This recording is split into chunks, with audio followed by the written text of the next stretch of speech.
cry. You dream for a song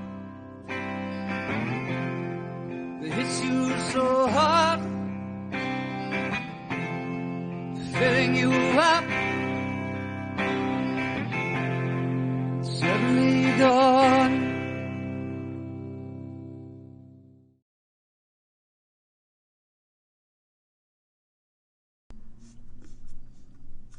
Welcome, world. Welcome to our second fundraising event for Rainbow Railroad. This is a very unique event because technically we have no usual players playing today. We're all guest stars, and what fabulous guest stars they are. I'm really the only regular, and I'm not going to be really playing. I might pop up as an NPC every now and then. But before we get started, I begin today by acknowledging the people, traditional custodians of the lands on which I meet today. I'm the only Australian today, and pay my respects to their elders past and present. And I please get Carl to call the American.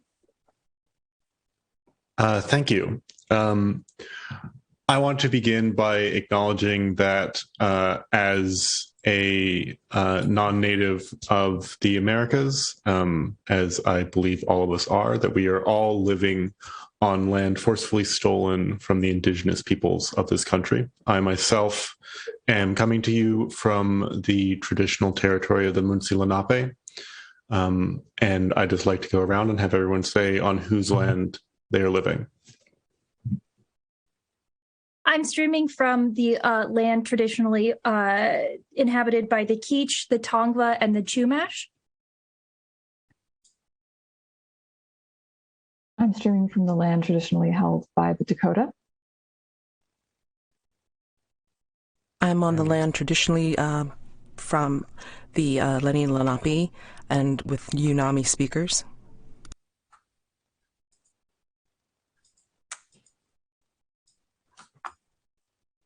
I'm on the land that's traditionally held by the Lenape people as well. I'm coming from land traditionally held by the Abenaki and Wabanaki people. Fantastic. Thanks, everyone. Before we get started, Rainbow Railroad have given us a link to one of their videos from last year that describes some of the great work they do. It's a 3-minute long video. I'll play that in a second. But just to remind everyone, we are fundraising today. I'll put the links in the chat, and please donate if you can. Basically, Railroad is a global not-for-profit organization that helps LGBTQI+ people facing persecution escape those places where they are persecuted and get to safety. I first saw them a film called Chechnya, and that's an incredible film. Very powerful and emotional. The work they do is absolutely amazing. So let us play that video, and then we can start the game.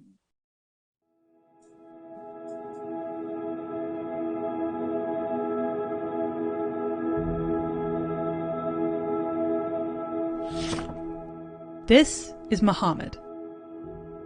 When his parents discovered he was bisexual, they tied him to a tree and whipped him.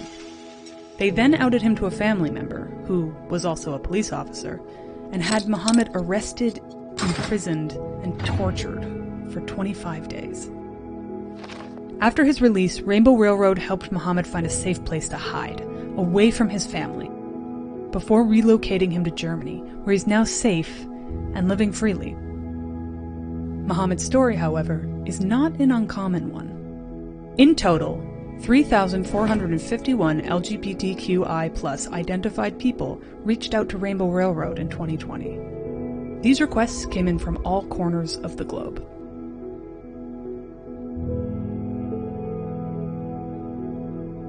From people with diverse sexual orientations, gender identities or expressions, and sex characteristics.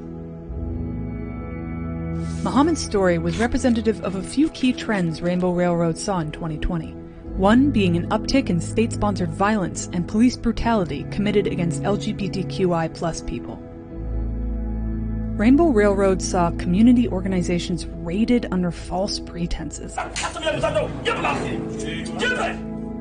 And, in some instances, accused of spreading the virus or being generative of it. Reports of family-based violence skyrocketed as lockdown measures trapped many LGBTQI+ people in abusive family environments. 33% of all requests for help reported to Rainbow Railroad in 2020 referenced violence and rejection from family members. And this was just one of 8 other common reasons people reached out to Rainbow Railroad. As the COVID-19 pandemic raged on, and despite increased barriers for travel, Rainbow Railroad was able to relocate 75 people to safety across international borders. Rainbow Railroad also continued to provide support to LGBTQI+ activists around the globe to help create systemic change.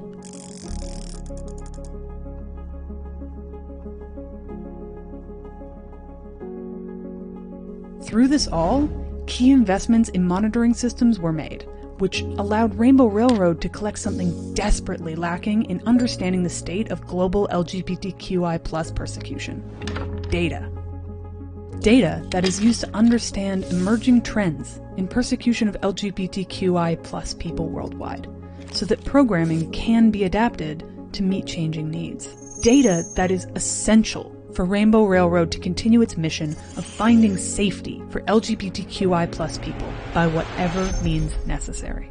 And all of this couldn't have been possible without you and your ongoing support. To learn more about Rainbow Railroad's activities in 2020 and to get involved, visit our website.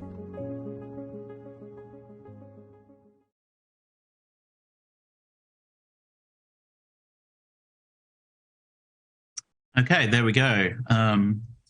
Been reliably informed that my microphone is playing up a bit, so hopefully it stops doing that, the naughty microphone. Right, get going and introduce our fantastic Game Master, and to describe what we are doing today. Hey, my name's Anne. Any pronouns are good. Today we are playing a game of Thirsty Sword Lesbians, but because that wasn't quite niche enough, we have decided to make it a Lock Tomb themed game. So we're technically playing Thirsty Space Necromancers. It is based on the books written by Tamsin Muir, I think. Carl, feel free to correct that at any point. And published by Tor. And we have a fabulous cast, including Carl, who is from Tor, and Grahame/Instagram for people on itch.io who can download the, I guess they're kind of homebrew. There's another word for that. The supplements that we are using to play this game. And we can go around and introduce ourselves as well. Let's see. Let's start with Chaotic because you appear to be in the top left. Yeah, my name's Chaotic. I use he, they pronouns. And yeah, you might know me or in the tabletop space for playing and running a lot of the Between. But that's pretty much it. I just like games.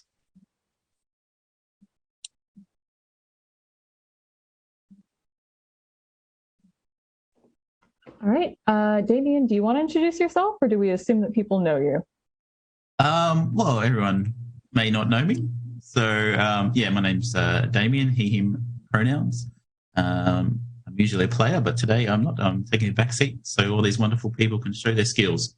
So, yeah, that's me. All right. Thanks to Damien for hosting this and for giving us the space to fundraise for the Rainbow Railroad. Again, the link is in the chat. Please use it. And let's go to Carl. Hello, my name is Carl Engle-Laird. My pronouns are he, him. You may know me in the gaming space from the one time I attended Gen Con in 2019, where I mostly hung out in the on-call RPG room. You're more likely to know me as the editor of the Locked Tomb series, which means you probably know me as a relentless internet troll. No pressure. All right, Mads. Hi, I'm Madelancholy, she, they pronouns, Mads for short, and I am a TTRPG player and facilitator. I'm also Madelancholy on Twitter as well as YouTube, and I also have a tiny podcast called Stories from Chaos Edge.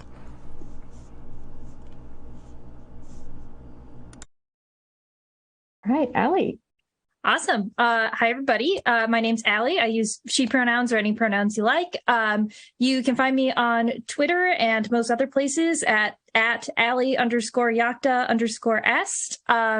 By day, I'm a director of production and creative at a video game startup in LA. By night, I do a lot of other things, one of which is I'm an enthusiast of all things TTRPG. You can find me on an upcoming podcast from Elliot Andrews Productions called Tales from Nowhere. It's Monster of the Week. It's shaping up to be super fun. And yeah, it's coming soon to the internet near you.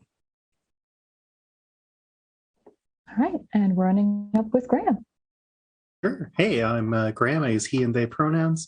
You can find me on Itch, as Anne said, at the Instagram. That's Graham with an E at the end, like the cracker, where I sell and make a bunch of games, including this one, which is Thirsty Space Necromancers. It is completely free because it is a work of fan fiction. You can also catch me on the recently wrapped The Roll Less Taken podcast, where we just finished a season of Sleepaway by Jay Dragon, which was a fantastic game, and I highly recommend that. And yeah, I'm just a big nerd who plays a lot of RPGs. Beautiful. All right, we are jumping into this game of Thirsty Sword Lesbians. Looks like this. You might have encountered it or seen it online because it won just all the awards at the Ennies this year. Things for people to understand who are watching this: it is powered by the Apocalypse. Players also will be giving each other / NPCs strings on them, which they can use to sort of influence each other. And we will be playing using safety tools, including lines and veils, which have been discussed with the players. They've filled in some things that they don't want to see, which are completely valid. And also, any of these players can use the X card or open table rules where they, if somebody needs to get up, take a walk, that is completely fine and valid. Also, I'm kind of hoping that people will use the safety tools as presented, because everybody gets an XP when they do. Also, we should be aware that apparently everyone here has cats that are attention seekers. All right, so we are jumping into the world of the Locked Tomb series. For those who are unfamiliar with this, Grahame has set this up pretty perfectly in the supplements that they wrote. So we're just going to give you a brief understanding. Over a myriad ago, the NECROMANCERS Prime, our emperor, resurrected the star Dominicus and began the 9 houses on the orbiting worlds. The man who became a god then called to himself 9 lictors to be his hands and gestures, and together they left the system to rule from the safety of the Mithraeum, billions of miles away. Drawing on Thanergy, death energy, each of the 9 houses practices its own brand of necromancy in service of the NECROLord Prime and his people. So essentially, the Locked Tomb books are set in a world based on necromancy, where our protagonists are all part of a holy empire that travel around space, conquers planets for glory, power, and so that they can then do necromancy on that planet. Each of our protagonists each of our players is part of the one of the houses, and they are going to introduce themselves and give a brief overview of what they do. Again, let's go in reverse order. Let's start with Grahame. Sure. I am playing Axia Quartorius, she and they pronouns, from the 4th house. She, like a lot of people from the fourth house, have got sort of serious main character syndrome, and is very much, determined to go out in a heroic blaze if possible. The fourth house typically are the first people on the front lines in battle and kind of churn up all that death energy to get going for the later waves of necromancers coming in. Sorry, space for a second there. She has a Cavalier who's no longer or not with us at the moment because she snuck away in an effort to preserve him from dying a mentor's death because she's taught or he taught her everything that she knows about using the longsword. And her special, necromantic ability is making bombs out of corpses. Sweet. I am going to be playing Miriam Cinch, necromancer of the fifth house. The specialty of the fifth house is all things, communicating with spirits, with the dead, which is really useful for Miriam because her whole family is dead. They're all dead. It kind of a unfortunate combination of events, but it left behind just Miriam in the Cinch family name. That's okay. She likes to spend a lot of time talking to her dead relatives, maybe more time than she should. In fact, perhaps all of her time for an extended period of time has been communicating only with dead people. But, now she's around some alive people for the first time in a while, and, she's pretty excited about it. She's very socially awkward and socially oblivious, but curious about the people around her, and always, in the tradition of the academics of the fifth house, excited to learn more about what's going on around her.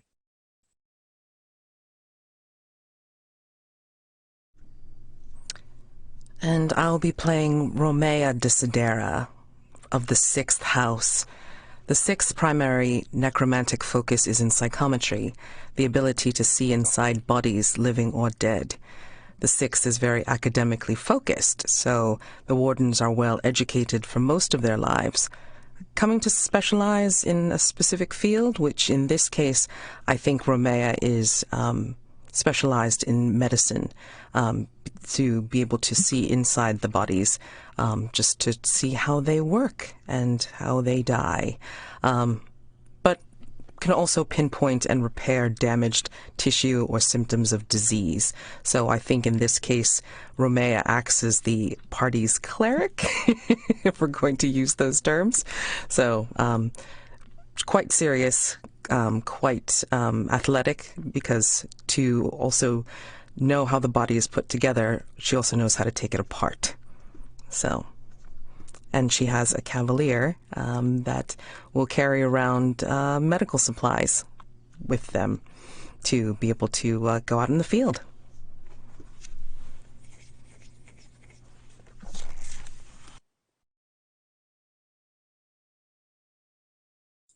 Does that make it my turn next? That does bring us to you. I am said Cavalier. I will be playing Alexis Hextus. I'll get used to saying that. Who uses either she or they pronouns. Alexis is the outgoing counterpart to Romaiah's stern silence, and has basically limitless devotion to her, due to having had her life saved by Romaiah after a particularly grisly training accident. She wears simple gray clothing, a tank top tunic cinched with a simple cord, and basically space joggers. And she is an excellent combatant with the rapier, the spear, and the net.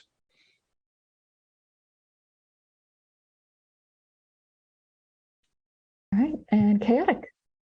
I will be playing Cecilia Octavia, and she is, they are the other main character of this group, except with a more religious flavor. They wear practical robes, very tight-fitting, pretty somber in their faith to the whole necromantic lord. I'm not very familiar with the lore. but she has a sword called Justice, and her Cavalier holds the corresponding scabbard, Mercy. So, Justice and Mercy.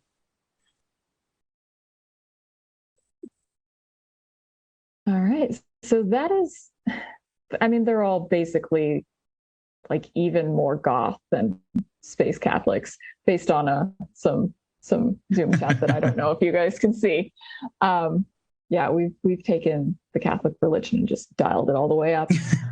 I love it, Space Cat. All right, so we are starting out on the planet of Ada, which the war is all but over on Ada. The forces of the NECROLord Prime have succeeded in their mission, which is go down to the planet, kill as many things as possible, cause a thanergy bloom / death energy, bring down some necromancers, and basically make the planet a place where you can do what you do. So functionally, from the position of those who want who are anti-necromancer, this planet is lost. Your group, your members of the cohort, which is the general invading force, that you're going to be wrapping up on this planet. You're going to be leaving it in the hands of a slightly less military force for day to day. But before you go, the commander has summoned this small group of people to her office to discuss one final information gathering mission. Corporal Da, who is of the second house, militaristic, tends to sort of lead the charge, brings you all in. We've got, again, a medical, academic, and for Cavalier, we have a spirit talker, and we have a walking bomb, and we have a deeply religious soul siphoner. Your mission, whether or not you choose to accept it, is this: Blood of Eden, which is the insurgent force foolishly attempting to subvert the will of the Emperor Undying. They did their absolute best to sort of seed the planet against you. They had people all over the planet of Ada trying to, convince the locals to fight back, to resist your incursion. And they have not vacated entirely as you turned this planet into another term I'm looking for. As you want to, for the glory of the Emperor. The Aberdeen chapter of Blood of Eden has apparently acquired the names and locations of all of the people who helped the cohort along the way. I'm talking everybody who, gave you shelter, anyone who fed you guns or weapons or repaired, your supplies. They have that. And as you're leaving, those people will now be vulnerable. This would, of course, barely touch the Empire as a whole, but we're concerned enough about maintaining relationships with this planet that it is in your best interest to steal this intelligence before another cell acquires it that is more likely to just take sort of a scorched earth vengeance approach to all of this. This will be the last job that you have before you're pulled out of Ada and you move on to the next problem. There's some sort of, action you're needed on Antioch. So I have provided the players in the Google Doc with a map. You can use it as much as you think it's useful. But you'll be going into Engle-Laird, which Blood of Eden took over early on in the war. It is a former cohort stronghold, triage hospital, barrack base that was overrun by Blood of Eden insurgents and sympathizers, and they've been occupying it since. As it is, a cohort stronghold, there's plenty of materials that can use. It's infeasible for them to have cleared out all of the osseous matter, all of the things that you would use for necromancy. And they're hearing some interesting rumors that they've been making ample use of the research facilities, which could be unpleasant as well. We want you to break in. We want you to take whatever information they have. If you can find anything else that is, useful in the war effort or would help you sort of cripple Blood of Eden on their way to the next planet, fantastic. However, the corporal is going to leave it to you how exactly it is you get in, get out, ideally without losing any members of your party. Thoughts? Initial inclinations? I think when nobody else says anything, Axia just throws out shock and awe. Mild problem with that. There are 5 of us. That's not really enough to shock and awe somebody. All right, I'll think about that one some more. Back to the drawing board.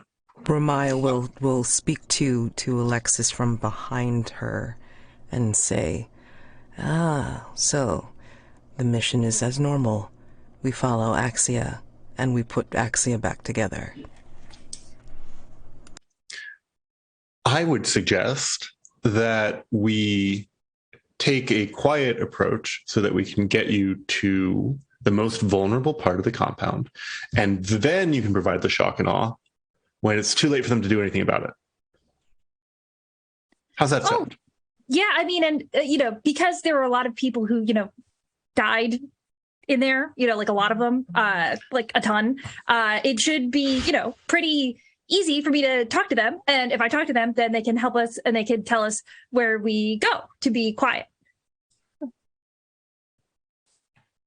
Okay. Yes, Miriam, you could do that. It's more or less the best way to approach it in more technical details.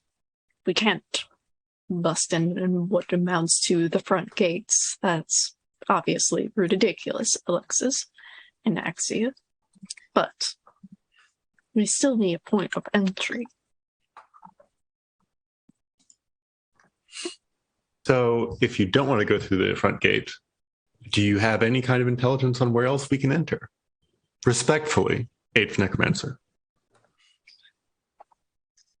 The corporal is going to point out, so again, this was originally your stronghold.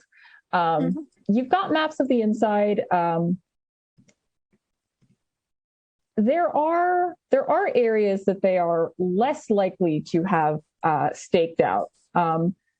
She's going to sort of point towards, I'm going to say the eastern corner, where there were, they can assume that at this point in the war, they have undone, the blood warding, the bone warding, that would have covered, that would have protected most of the sort of laboratory resource spaces, or research spaces.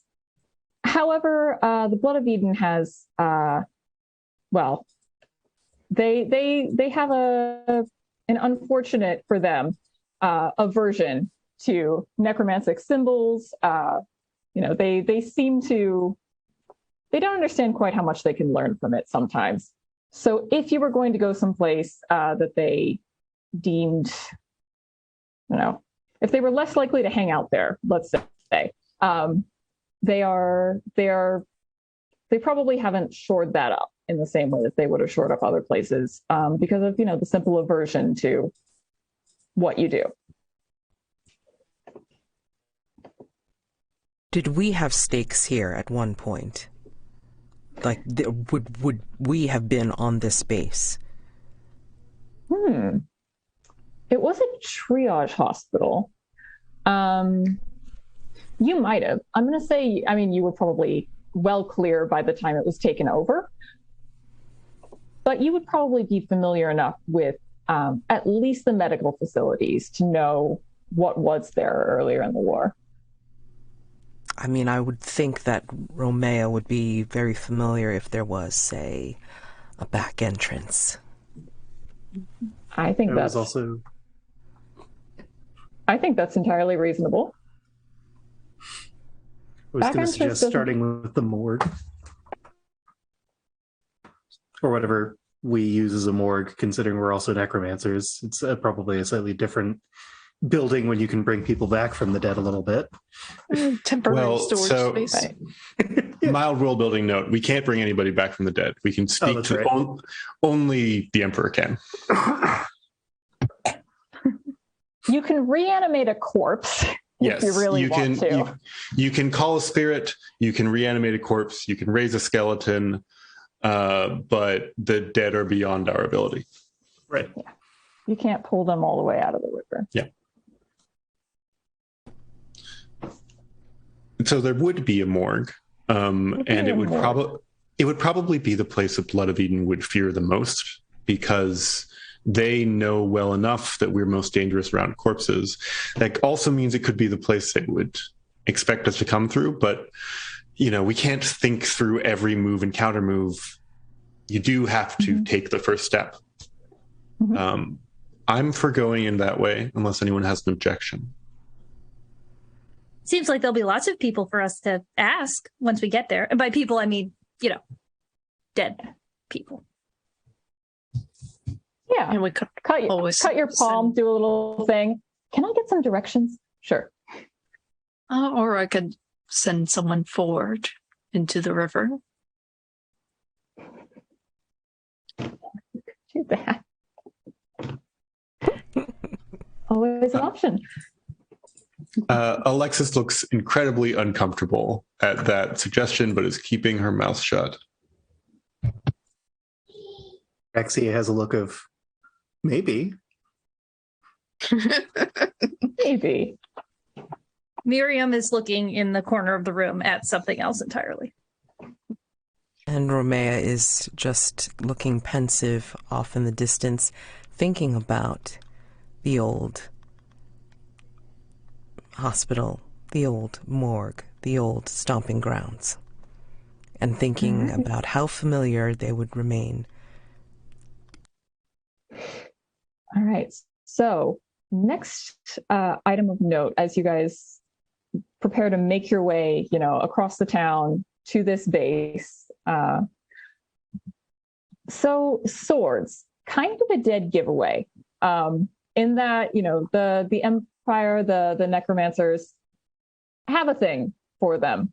Blood of Eden tends to be more gun focused. So it is up to you all whether you want to pretend to be Blood of Eden people on the off chance that somebody comes across you, or if you're just confident enough that you're going to avoid that. If you want to carry your swords openly versus disguise them. If you do choose to disguise them, how are you going to do it? When you say guns, do you mean the kind that would be double barrel and be around the same size as a sword, with a possible case that fits a gun? Could be. Sure. I got basically every kind of gun. Basically every kind. I like that as an idea.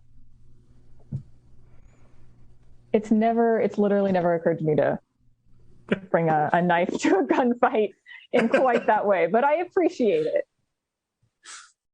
Right, Unless someone tells Miriam otherwise, there is no chance Miriam has the foresight to cover up Pentachron, her family heirloom sword. It's just kind of attached to my baggy shorts and my big belts, Okay. All right, so we know what Romaiah is doing. Yeah, we didn't really name my Cavalier. Oh God, that's a problem. Because they for the most part, when I'm not in battle and my sword is sheathed, they are the ones that are holding it. So I have to think of a name.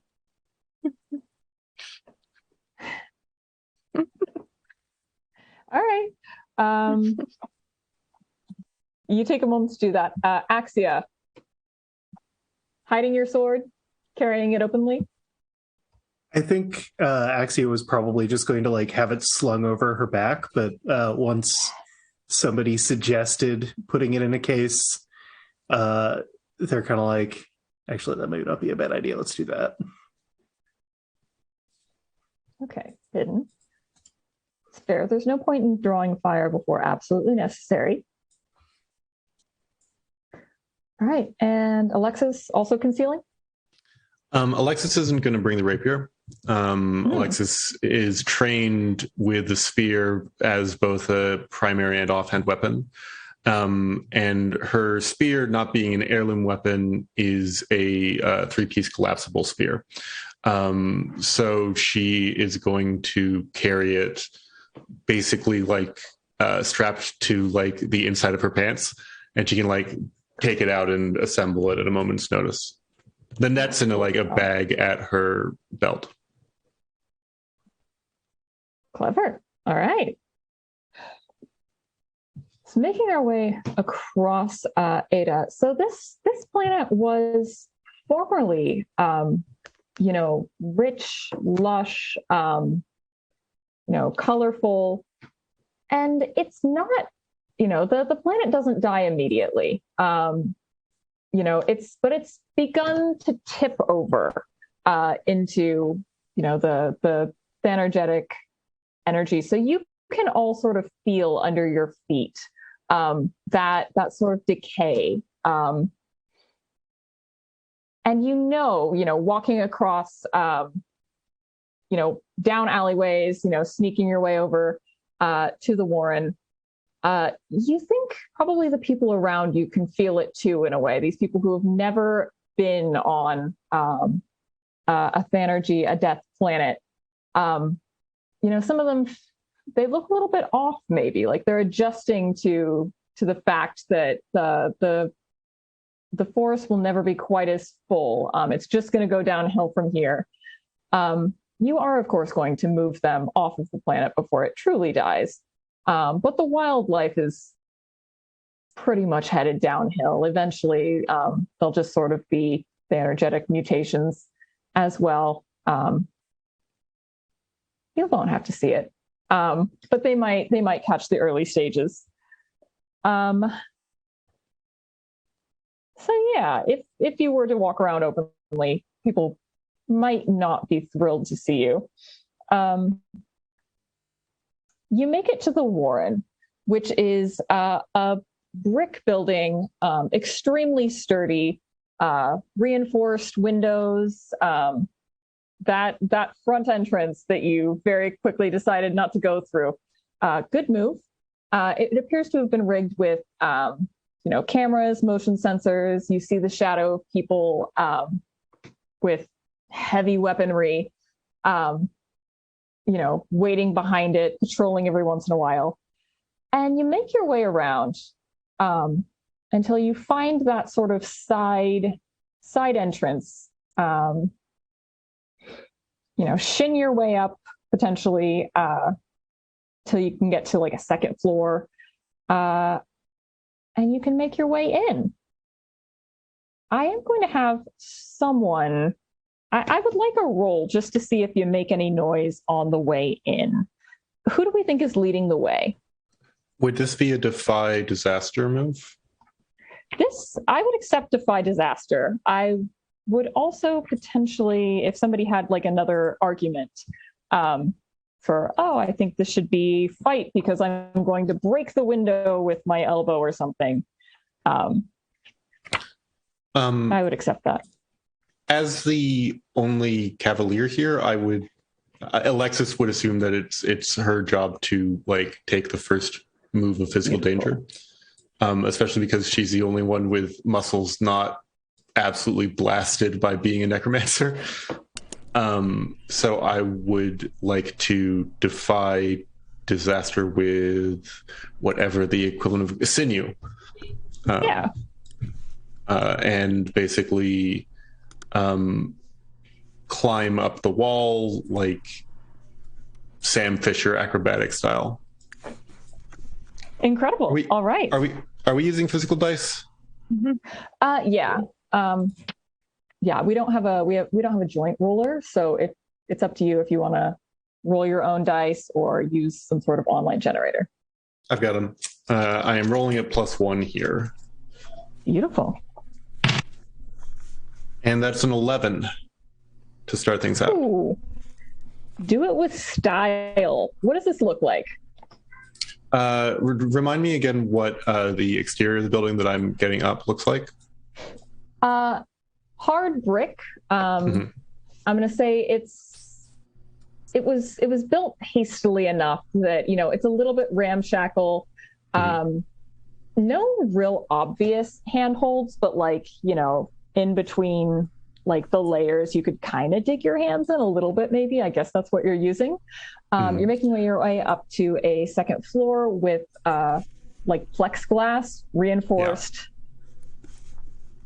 Yeah. So I think that there is a street light nearby that Alexis is going to basically brace herself against with her hands and feet and shimmy her way up to the top, balance on sort of the crossbar of the lamp, and then leap backwards onto the windowsill.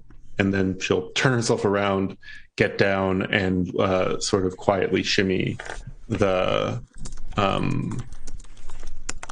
window open.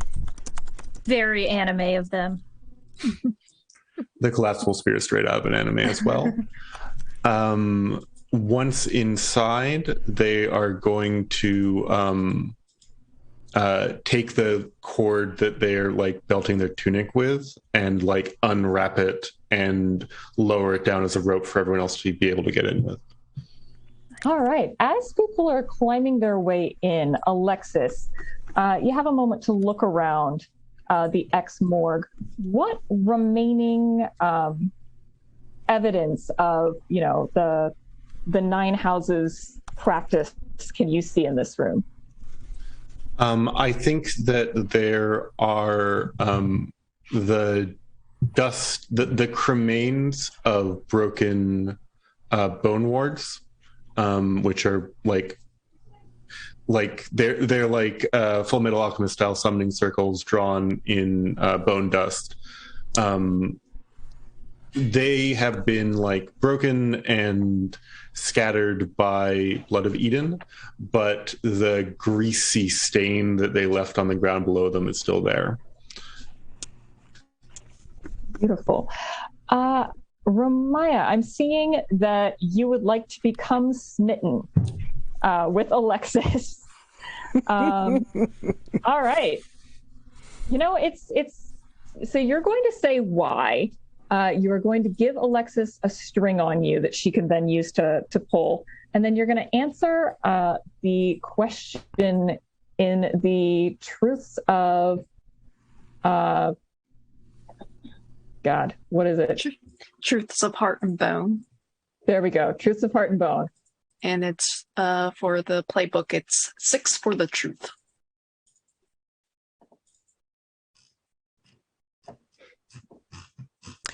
Now, it's so I would say why became smitten with Alexis, and then give them the string, but then I would answer the question, or it would be Alexis? So you say, you become smitten, you go, that was just such a freaking cool acrobatic feat. You give a string, and then you go, you answer the question, what project would eventually overtake your desire to be together? Goodness.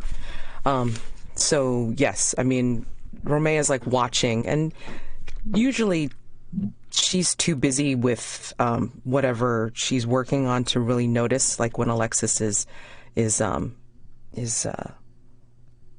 basically doing the scouting, essentially. But this is the first time, I think, in a long while that she's actually had the opportunity to watch Alexis at work and concentrating on doing the thing to be able to get us back into the place where Romaiah remembers. And then she becomes smitten with Alexis. And I think that if there was any hope to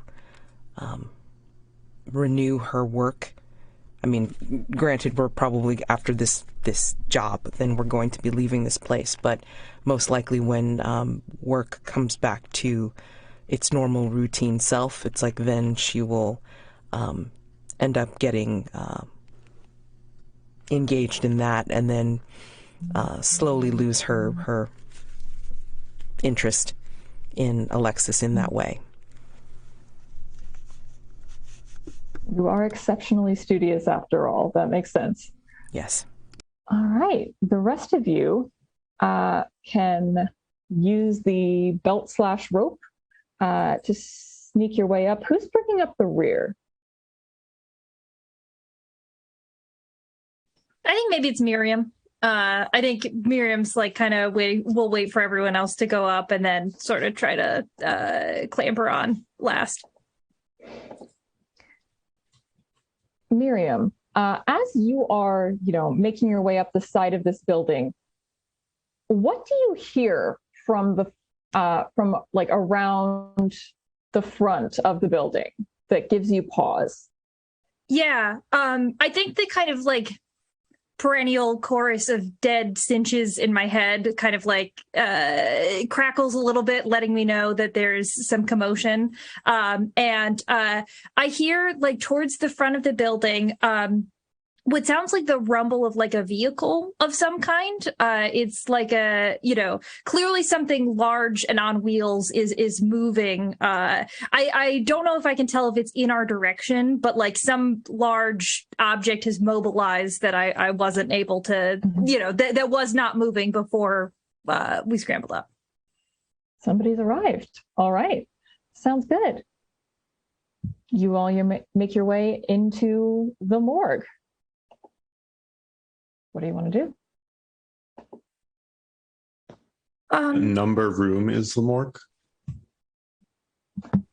on the map? Good question. I got rid of the map immediately. Let me pull it back up. Damien, if you want to pick an appropriate room number and assign it while I'm pulling this up, feel free.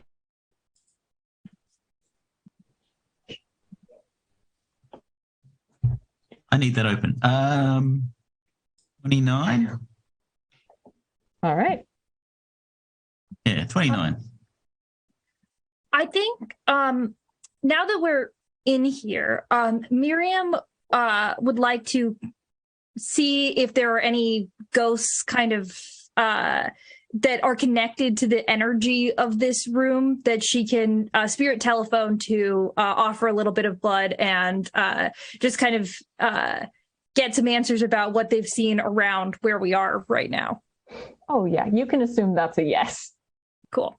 Yeah, so I think Miriam's gonna, she's got her big baggy sweater on. She pulls it down. You can see that she's got little marks where she does her, blood sacrifices kind of on her upper arm. There's sort of like a lattice of them now. And there's, so she calls any ghost kind of like in this chorus of, I imagine, morgue, lots of dead energy, but I'm looking for someone specifically who has like a connection to this room and this place. And I'm gonna roll. That's gonna be an 8. So looks like I'm holding one, and I'm gonna give whoever this ghost is a string on me. But I'd like to ask, what has this ghost seen recently, in the hopes that it tells me some information about the current situation. Ooh, okay. Damien, you want to give me a descriptor for this ghost? This dead cohort soldier that Miriam is pulling out of the ether? Sure. So I'd say his ghost is kind of wearing all red, cracked helmet, and got 2 small daggers by. All right. wearing red. That means, I believe, second house. So yeah, this person went down fighting. Ghost has a string on you. All right. What has this ghost seen recently? In the area of the morgue, this ghost, he's going to tell you that he hasn't seen many Blood of Eden insurgents come in here. However, he has seen, your brethren, the ones who don't fall in battle, have been taken down this corridor and to like the medical area, the hospital and the laboratory. Okay. I'm going to say, thank you. That's interesting. And I think helpful. And I will relay it to everyone else. All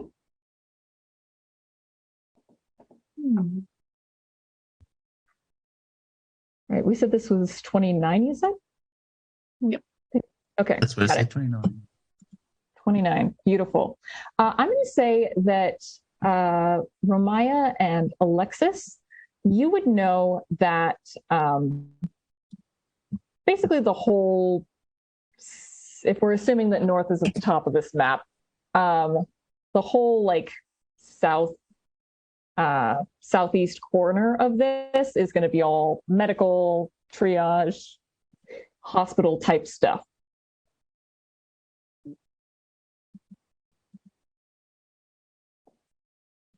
I am going to listen at each of the doors leading out of this place just to see if I can hear anyone on the other side of them. And if I don't hear anything in either one, I'm going to sort of say, it looks like we can proceed through either of these corridors. They go to the same place. So, shall we get moving? Yes. You don't hear anybody in that area. Okay. Let's go. I'm going to open the door that is west facing on the map and proceed through there to 21. All right. You can certainly do that. This is... previously, it would have been sort of a convalescent area for people who are like, not quite ready to go back out onto the front lines, but like, not immediately in need. I'm going to say 16 and 6, you're taking people directly up from that middle black section, which would be like the shuttle area. You're pulling people directly up into like those first few rooms, whereas 21 is where you keep them when they're pretty much okay. So you've got like rows of beds that it looks like some of the BOE people have sort of like taken them and are sleeping in them. But probably they haven't switched this area's function up terribly. You mean sleeping habitually or currently? Habitually. Okay. You see like, some scattered, like, I don't know, cleaning cloths, the things that you would use to sort of like take care of your weaponry and whatnot before it's really put into use, scattered clothes, unmade beds. Yeah. Hey, Alexis. Do you go first into rooms because you're the most comfortable with like the ethical weight on your soul of taking a life?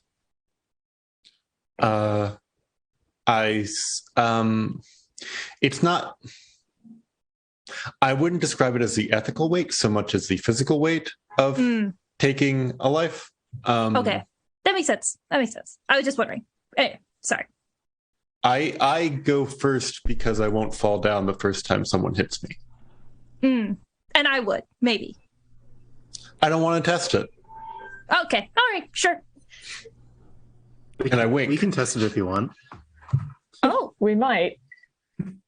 that wink just did something very interesting to Miriam that she's not sure what it is yet. I don't know. I don't know if Miriam's ever been winked at before. That's I think I'm like trying to test out if I can do it after, like just like winking at other people in the room.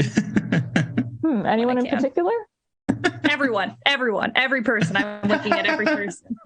Romaiah looks at Miriam very contemplatively and says, "What is wrong with your face? Oh, Why are you doing that?" I'm not anymore, so it's good. Anyway, so this room's interesting. Is there obvious exit points from this room as well? There are obvious exit points. I didn't know if you wanted to poke around any. I wanted to use exceptionally studious, if possible. Absolutely. All right. Let me figure out what the hell that does. Oh, you're figuring out a situation. Okay. Correct. And then, right. Let's see, what Roll is my plus mind. Nice. Excellent. Get this out of the way. All right. That would be a 9. That is a 9. Okay, perfect. So you ask one question. What is something no one else has noticed? No one else seems to have noticed that there is light and movement from underneath the door. It's marked with an S. It should be secret, but everybody's looking at the map, so it's not secret. Leading into 6, light and movement. And also, I'm going to say you and your little bit of, medical attention. You can also, there's like a particular sort of hospital smell. And you're picking up on that. There is something here. And then she's whispering directly over Alexis's shoulder. And then she will reach out her hand and then, like, gesture to the door that she smells and senses something. And sees the light, of course. Was she speaking at a level where only Alexis would be able to hear it, or was she sharing with the class? Okay. It seems like there's something past that door. Alexis says to the rest of the party. And she's going to pull out her spear and sort of like shake it out and have it click into place. I think Axia gets out the case, which I've decided is actually a guitar case that their sword is in, and just like snaps it open and pulls out the sword. He's like, I am also ready. I'm here to help. Miriam will pull out Pentacron and wink at Axia. At this point, with that amount of winking, with clearly no understanding of why or what a wink is, Alexis has no choice but to become smitten. Yes. All right. Miriam, you get a string on Alexis. Great. Love it. You basically just told us why. Alexis, you want to answer a question for us? Yeah. My question is, why does my service to my adept make it impossible for us to be together? And I think the answer to that is currently occurring in Alexis's mind is there's no telling where each of us will be posted next, and my duty is to always stay at Romaiah's side. Makes sense. That sounds exactly right. All right. Who's leading our way through the door, and how are you going to do it with style? Well, once I get my sword from my Cavalier named Cecil, they decide to hide. Auto follow? Is that what auto follow? Yeah, it just make things easier for the GM. I'll describe my Cavalier's actions. They used a part of an umbrella to like disguise my sword, and I just draw it from the sheath. They still like have the umbrella sheath thing in their hands and Beautiful. are following me along. All right. I'm getting sort of a butler vibe. I mean, That's not incorrect. A butler for a priest. basically.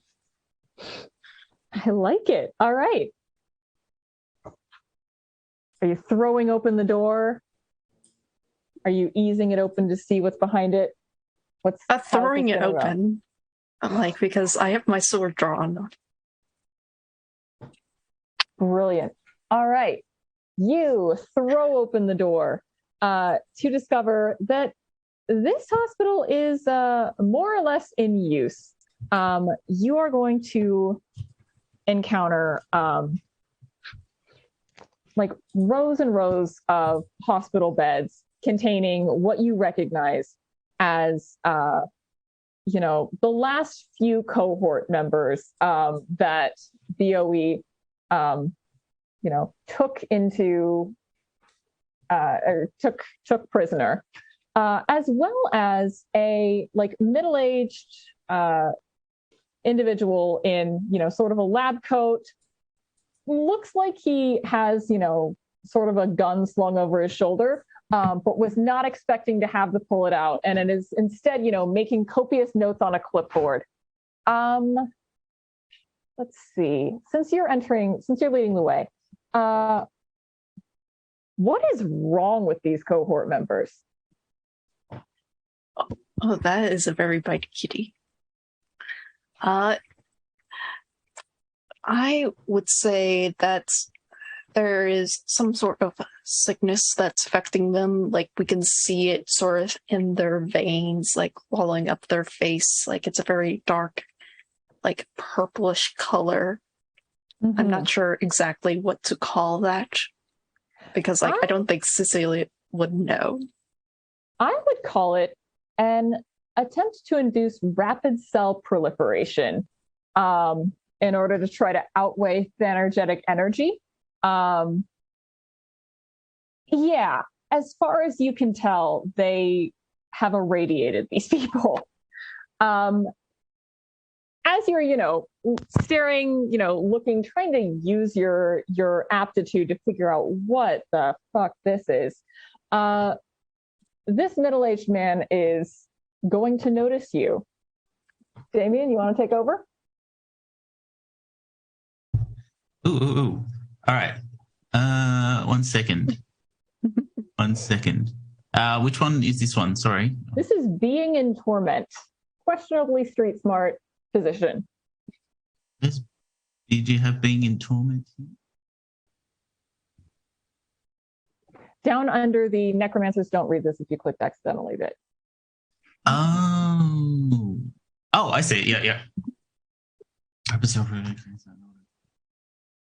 All right. You're in position. You're just here trying to like cure the zombies of their, reliance on death. And there is one with a sword right in front of you. What the hell are you doing?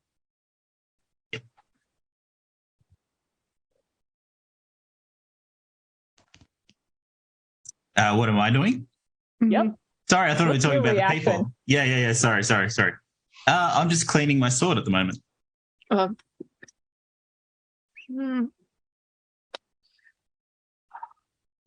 right. Well, you see this.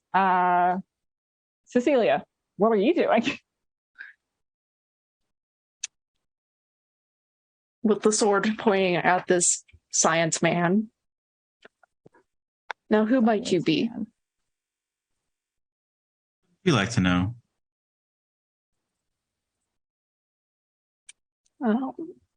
I, Cecilia Octavia of the 8th House, would like to know.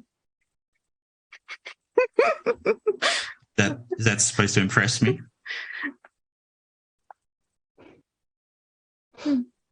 Are you preparing wink to at fight him right behind now, Cecilia. or? Oh, no. Are you preparing to fight or are you backing away? Is my question. I'm preparing to fight, because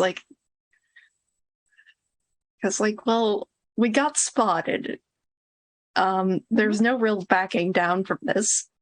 I don't care what Alexis thinks of whether or not this is a good idea. Why is that strange person winking at me?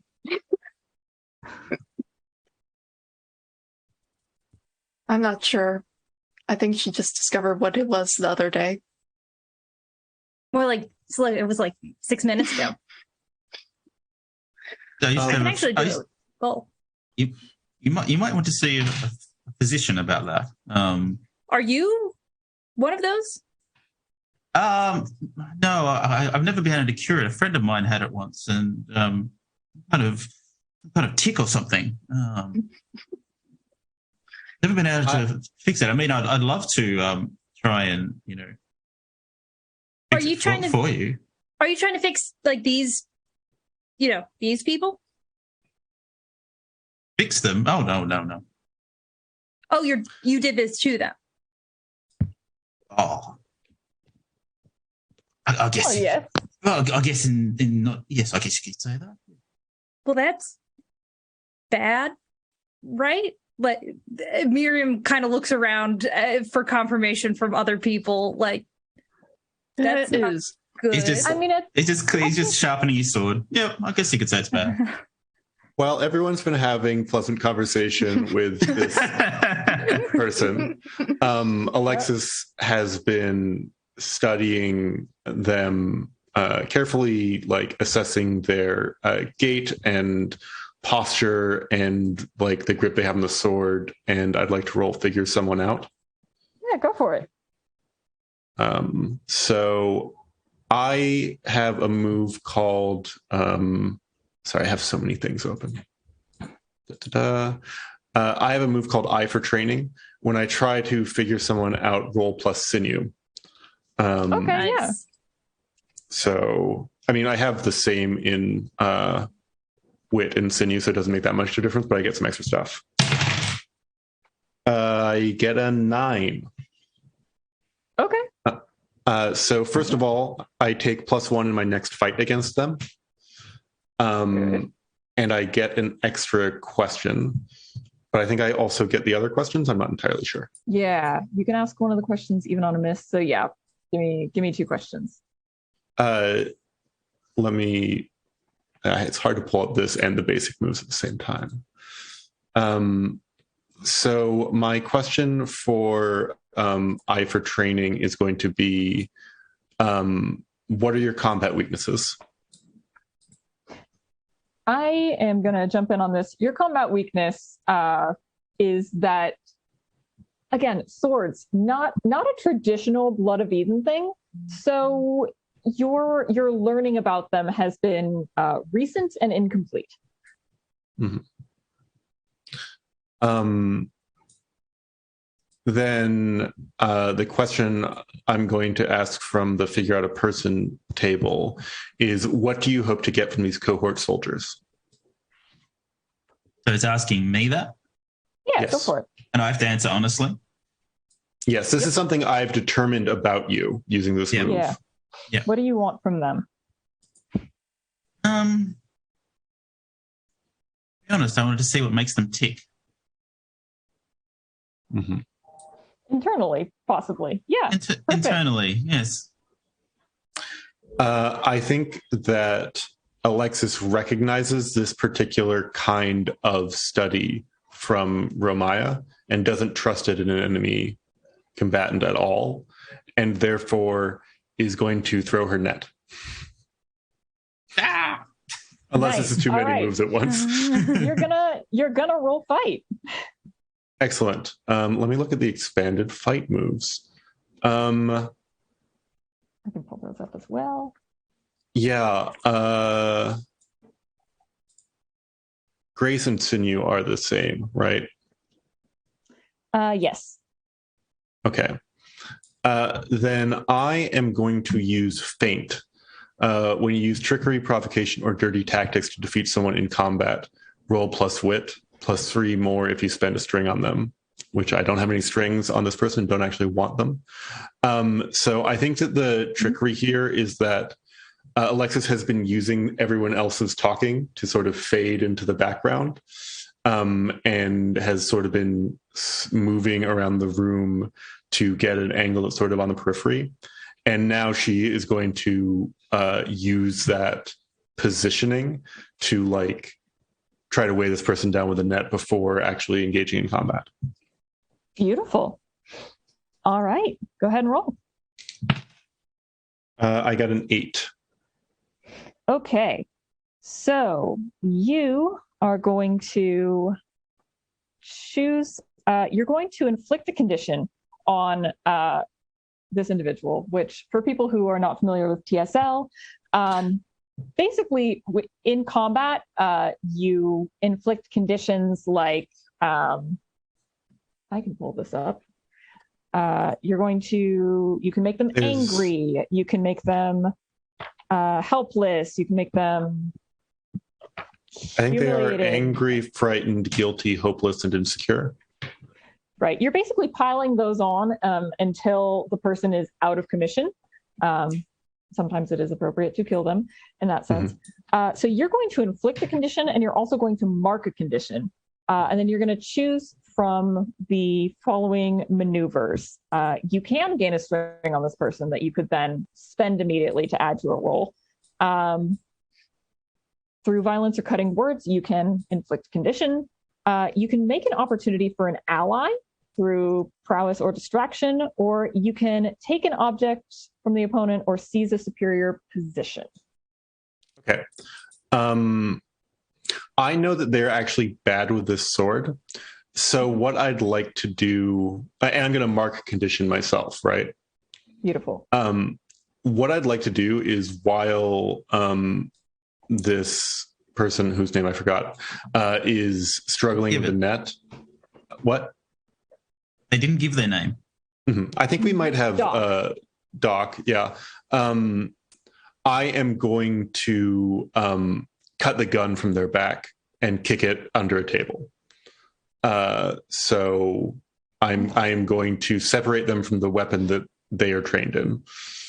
And I am going to mark the condition angry. That's fair. Yeah. And I'm going to inflict the condition frightened. So I am angry. The enemy is frightened. Yeah. All right. Damien, you are so functionally as like GM, co-GM people, we don't roll dice technically.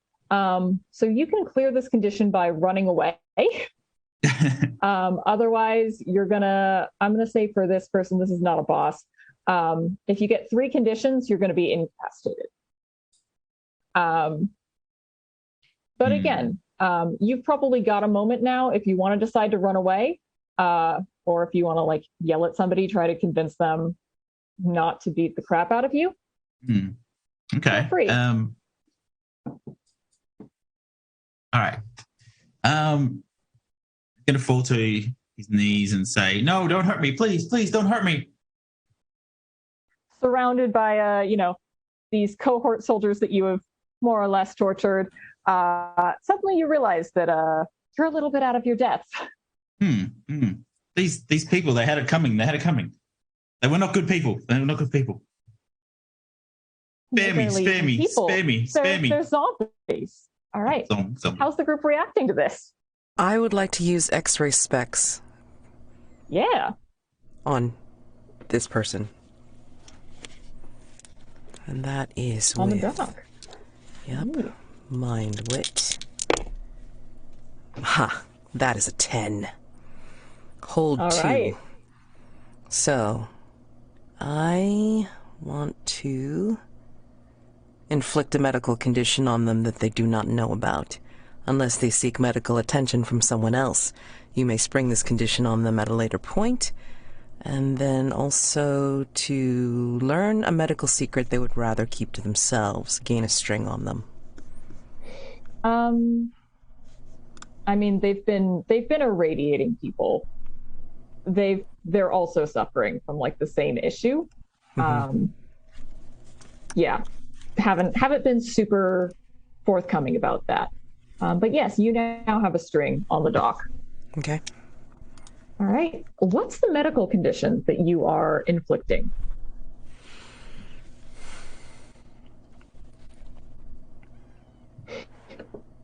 Functionally, you could speed that up if you like. Yeah, I basically want to make it worse. So. Like visible cancer all of a sudden. Yes. Okay, that's rough.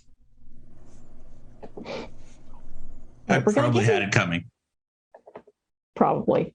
All right, we're going to throw a second condition on there. Doc. All right, so suddenly, your sixth house necromancer steps forward, gazes piercingly at the doc, who's just suddenly afflicted by, the visible weirdness that is happening to the semi-conscious members of the cohort around you guys. She'll say very quietly, but everyone can hear, "So you inflict, and it shall be inflicted on you." Holds his face screaming, "Ah! Ah!" and then runs as fast as he can. If I've got a reaction, I'm running. Yeah. I'm going to say yes. You can run the hell away. Doc, are you trying to like alert the rest of the group as to this, or are you just trying to get away as fast as possible? You can pick one. Basically, his body just turned into a cancer, basically, didn't it? Yeah. He's terrified. He is getting out of there. It doesn't care how. Okay, perfect. You're probably going to go, directly into like, area 36 or whatever, like lock yourself in, barricade. Realistically, we won't see you again unless you are sought out. I think, cowering in a corner, screaming for his mummy. Oh, that feels right.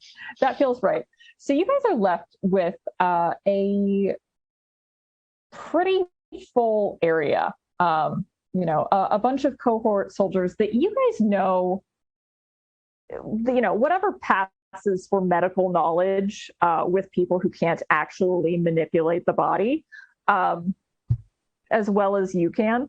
They've done something to screw them up. You could fix them, but it would be a little bit tough to move them at this juncture. So what is the group planning to do here? Do you like make a note to like tell somebody else to go in and extract them? Are you going to try to get them out now or at a later time? What do you want to do? I think Axia is almost halfway out the door already, and it's like, we'll tell the cohort about this and mission. All right. Yeah, there's too many people in this room for us to take out. Yeah. I think Miriam has to take a moment because she was having a kind of a regular conversation with this man, and then like the hellfire of the sixth that just got like rained down on him very quickly. So I think she's like taking a beat to recover, and then sort of I think I want to sort of like go up and down the rows quickly and just say like, we'll send people. We'll send people. We'll send people. Anyone who is conscious enough to potentially hear words, I want to try to reassure them, and then go. Aw, clasping hands where you can. Yeah. Okay. Yeah, I'm trying to get Miriam to like go because like we can't linger. Which direction is everyone trying to go in? You would probably remember Southwest tended to be where you guys kept like more of the file areas. Northwest is probably going to be like main barracks, as well as like the front area, weaponry, and then there's no real reason for you to backtrack. So I'm going to say northeast was more like supplies.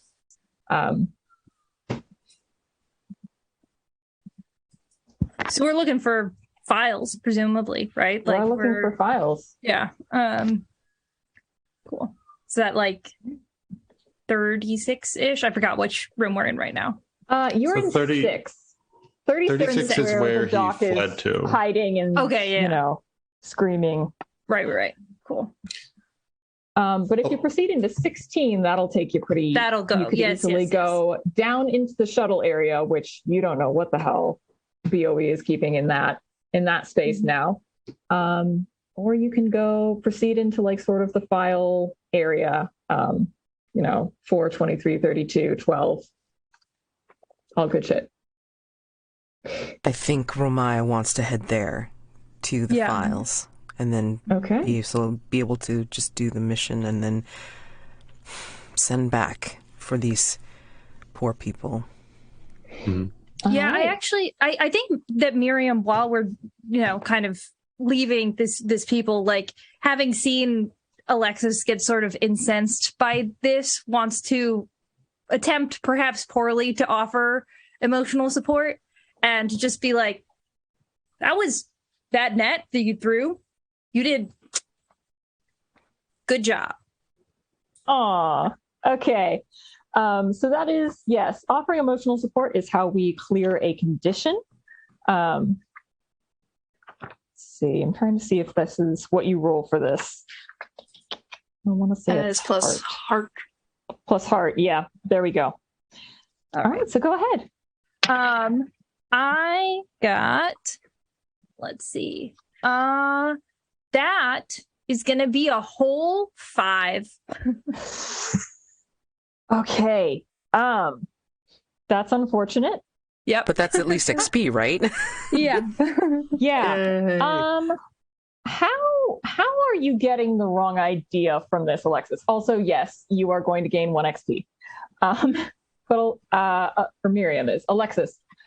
How does so maybe what Miriam meant to say was like, that was really cool.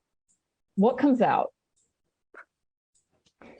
So first of all, I'm smitten with her, and that gives her the option to choose an additional option. Does that still trigger on a miss? Not.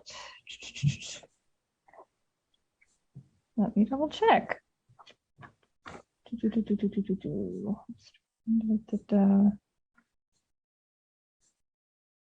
Emotional support. Do you wanna spend that string?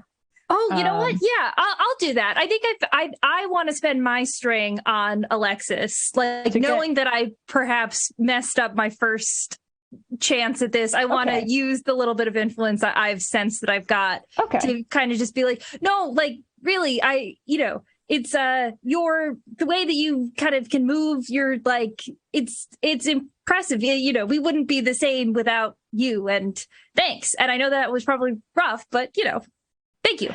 All right, so that'll bop you up to an 8. So you can choose. You can choose to clear a condition. You can choose to mark 1 XP, Alexis. You can get a +1 to just apply to a roll. Something. Or you can gain insight from the GM about an obstacle facing one of you. Mm-hmm. And that's if I open up about how I'm feeling, right? Mm-hmm. It's if they open up to you, they choose one. Yeah, I mean, you can choose not to open up. I could choose not to. I think that Alexis doesn't like feeling angry. It feels all like jittery and hot inside, and it makes it very difficult for her to do her job. And Romaiah is never angry. So like all in all, I mean, I don't want to put that on you if you don't want it, Mads, but like, I would say that Romaiah doesn't show anger. So if she does want to stop feeling this way, and she'll say, the support is basically like, that was A, that was cool with the net, and B, like, I'm like core to the mission, like I'm sort of central, right? And I think the way that I would respond to that is, first I'll clear a condition. And I get, actually, this means that I get to choose an additional option because I'm smitten with them. You're smitten, yeah. Then I'm going to mark XP. And I'm going to...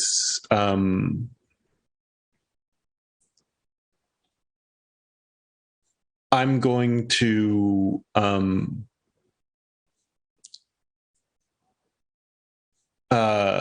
Alexis puts her hand on Miriam's shoulder, the one where all the marks are, and like very gently, and will say, "Thank you.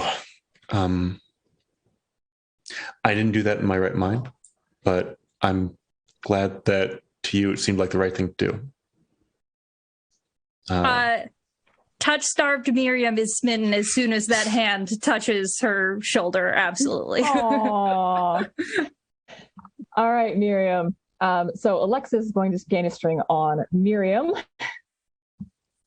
Why exactly are you smitten? Just I'm touch your shoulder smitten. gently? Yeah, the physical touch is a huge part of it. I also think just being able to like see myself affecting another human person like in a positive way is not something like, it's like my own reflection is part of the reason that I get so excited about this. My question is, what did the spirits tell me that would keep us apart? And I think as soon as I have these feelings and maybe like a little blush comes across my face, I think that I hear like my two dads and my dead sister arguing in my head, like, come on, this is so predictable. Of course, the cat with the gloves and the space joggers, like, no, it would never work. It would never work. Like they just kind of start the chorus of naysaying in my head for me. Aww. That's sad, but I like it. Okay. Who would like to lead the way into the next room? I would say that Romaiah sort of remembers where these files were and just kind of going with her memory and seeing if that is truly what's going on. I don't know I don't know if you want me to roll, excuse me, exceptionally studious at this point to just figure out the situation. You certainly can.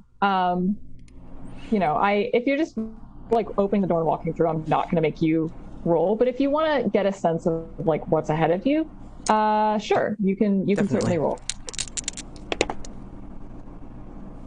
That would be a 9. Okay.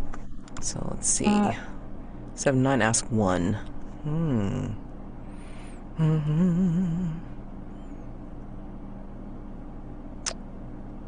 Who or what is the most dangerous here? Good question. So you can tell from where you guys are, you probably can't hear a whole lot, but you're getting this sense that like from the middle of the building, there is heightened activity. It's that like sort of, vehicle arriving thing that Miriam became aware of early on. You are all feeling, just more people in the area walking through. And I'm probably going to hold Mads for exactly who it is because I can't figure out a way to pop them into hearing range. But I'm making a note that you will be the first to notice when they do get into hearing range.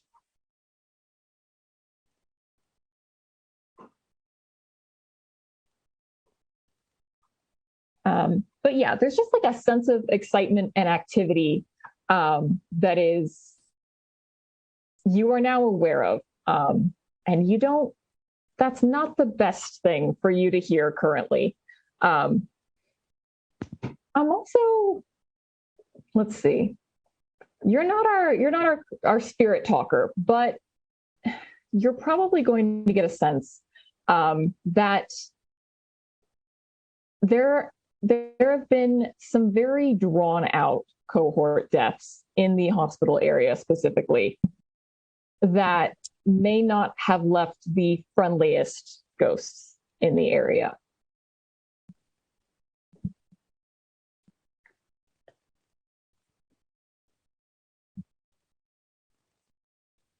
So yeah, physically dangerous.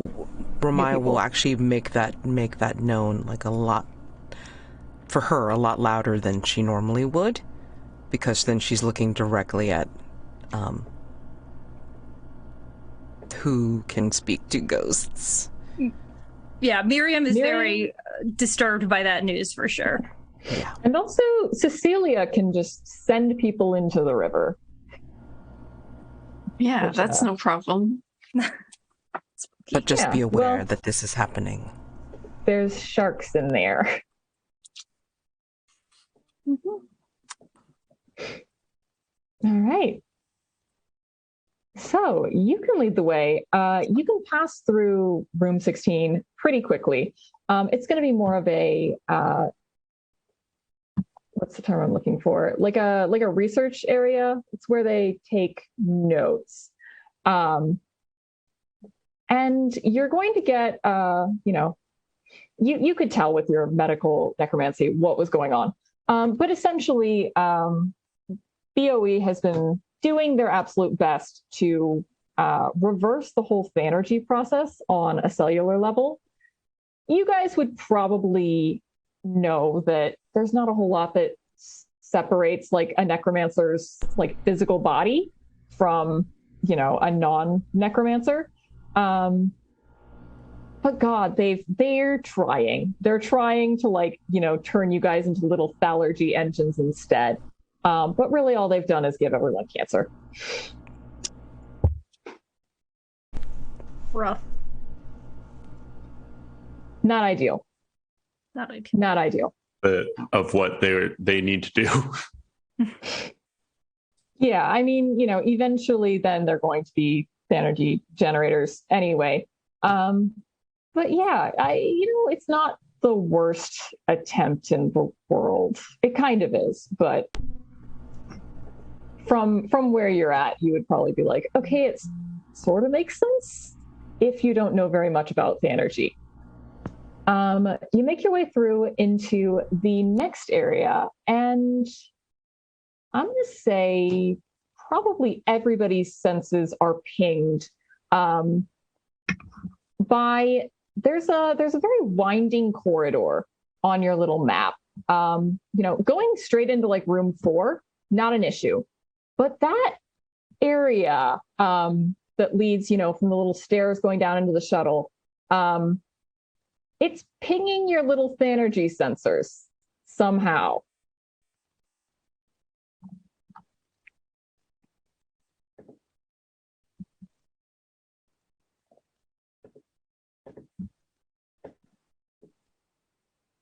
I think, if there's like a moment where everybody kind of stands back, Axia just kind of starts walking towards it. Okay. Something's going to happen. It's going to happen to her. She has decided. Okay, Axia, you can crack open that door to the north. There is definitely, voices and movement from down in the shuttle area. But if you poke your head around, there are signs taped all over the walls to that one corridor that are like, do not enter, death and destruction, extreme risk of loss of life and limb. And you see in that area an actually intact blood ward that is somehow still up, still going. Whoever put it up must have been like top of the class, because instead of actually being able to disable it, it looks like BOE kind of just left it there and just hasn't been using this corridor.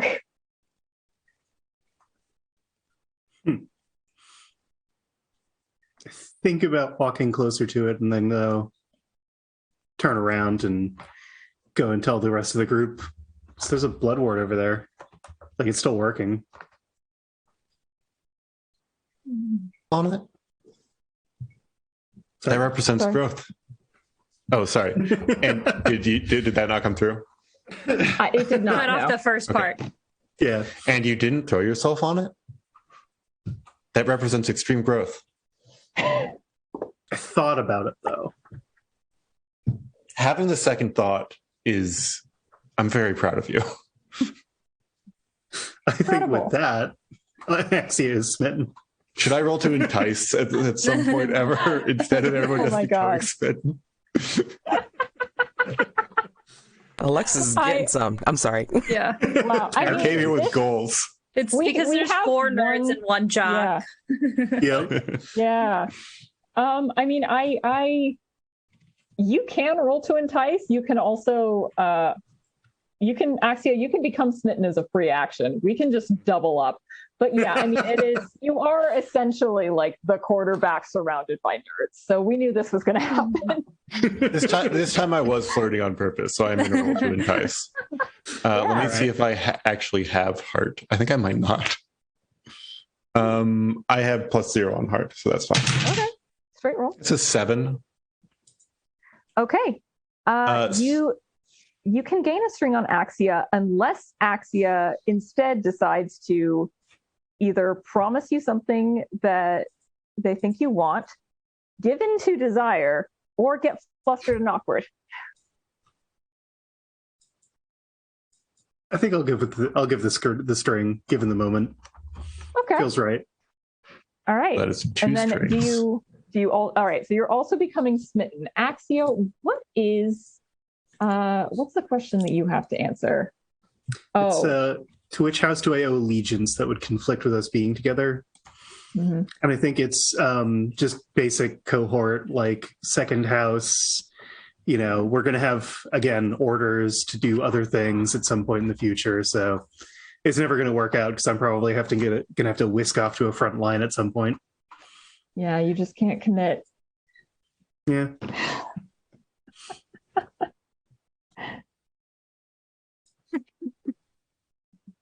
All right, that seems about right. Right, beautiful. We love the personal growth. We love Alexis just collecting all of the necromancers. All right,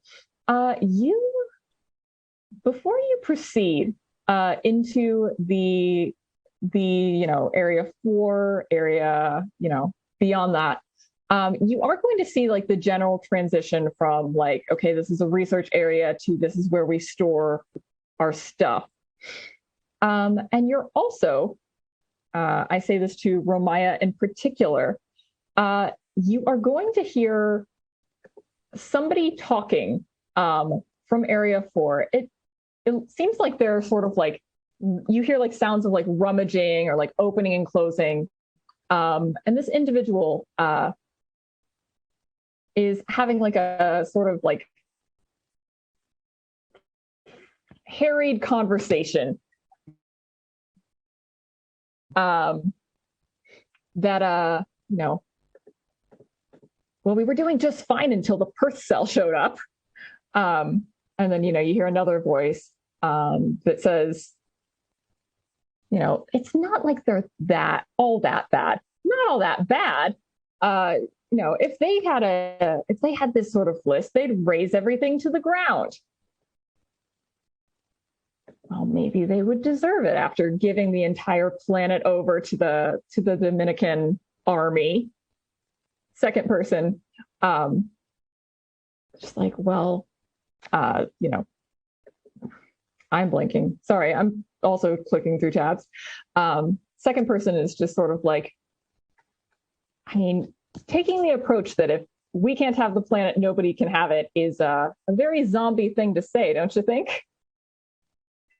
And you'll hear them sort of leave. But we're going to use that hold that Romaiah had.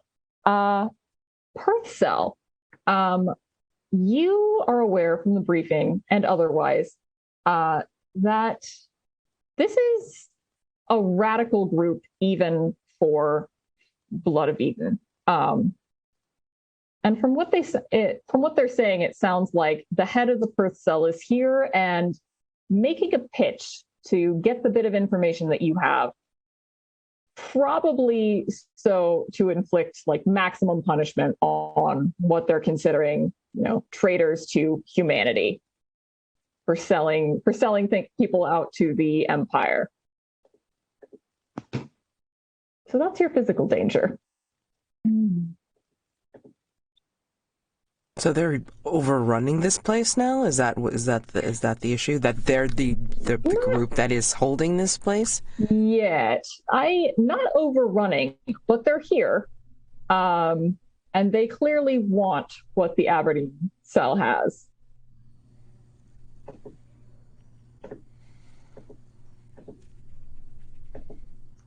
I relay as much of that as I possibly can to the rest of the group, with Alexis helping me if I falter. So we are on a timer. Yes, we are. Or if we kill them, then we strike a big victory. I think one of the right now they're divided. And the second they see us, they will unify against us. I think I don't know how many people are in that room. I have faith in our ability to take them down, but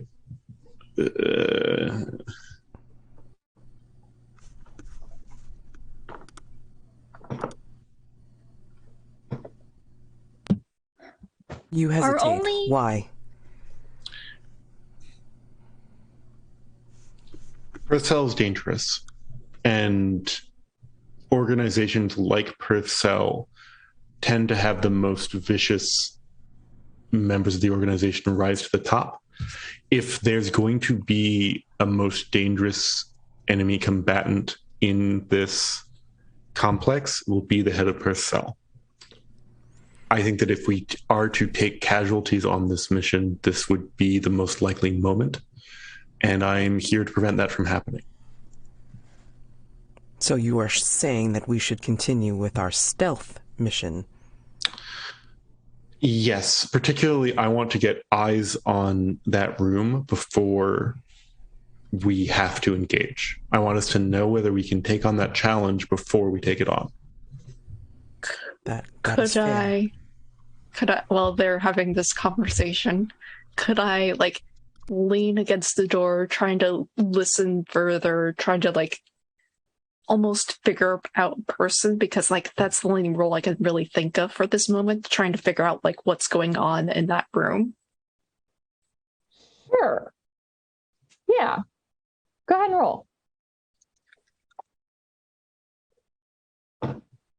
That is a 7. I have the skin of my teeth. By the skin of your teeth. Okay. So you are... Oh, that's for physical combat. Hang on. Mm-hmm. All right. So you can ask 2 questions, but then I'm going to ask one of you. So for figure out a person... Yeah, I do have an idea for the questions. That's why I asked for this.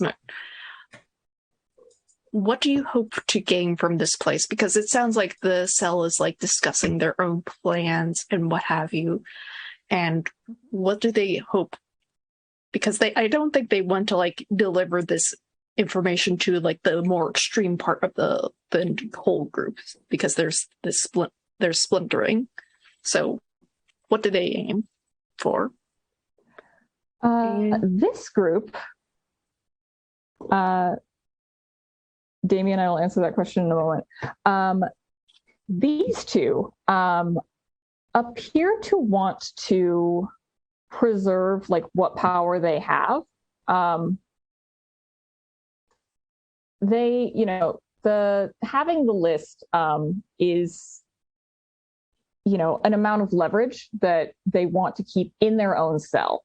And also, maybe the male voice thinks that they can sort of win people back, whereas the other is just sort of like, all right, we keep it out of their hands.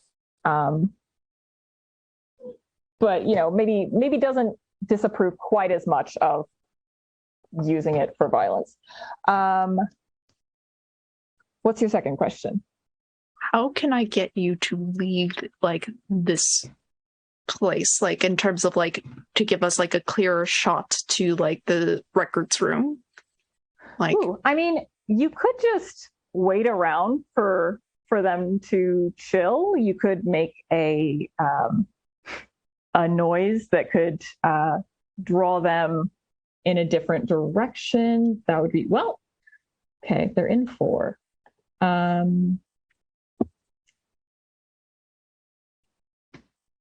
You could try to draw them into another hallway. They're not going to go through that long area. So presumably they came in from like 23.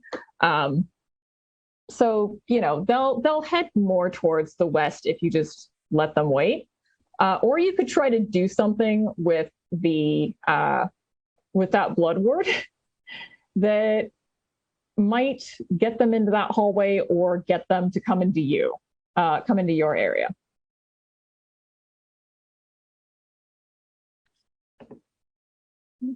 we could do something with that blood ward to create a distraction. I have another idea.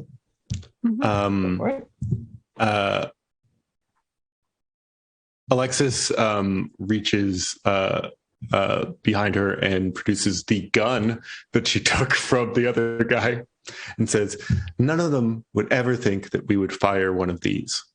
So if we fire this gun and they hear gunfire, they will think that it is their soldiers engaging in combat with us. Nice. That's brilliant. That's amazing. Thank you. The question is where we want to draw them to with it. I don't know if we're going to actually be able to get them to stumble into the blood ward. I assume they're going to be more competent than that. But I think one of our objectives has to be drawing them away from where the doctor is cowering and screaming, because if they investigate that sound, they'll find out all about us. Mm-hmm.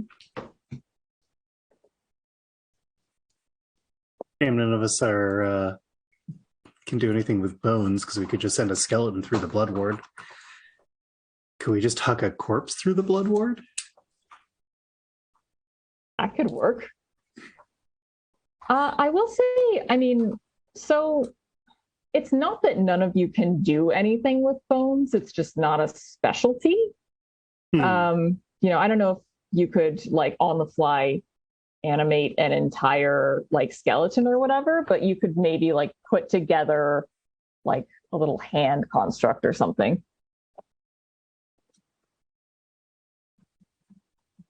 It might take some time. Some people might move in ways that you don't necessarily like if you wanted to use your time to do that. But, if you want to lean into that aspect of necromancy, sure.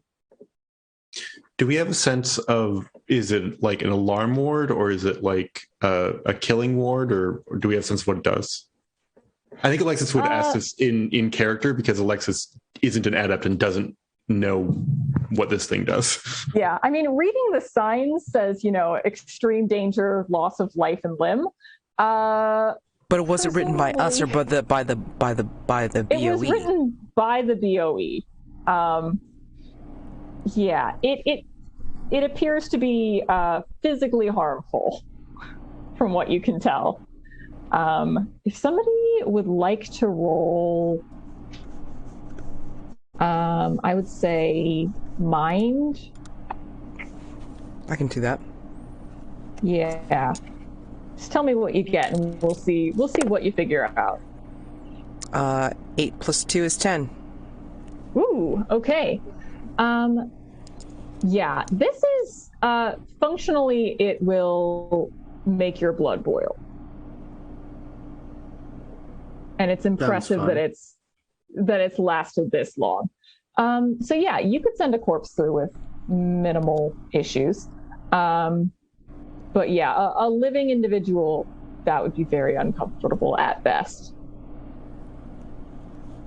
We could put a body on a gurney and just push it down to the end of the hallway and then blow it up.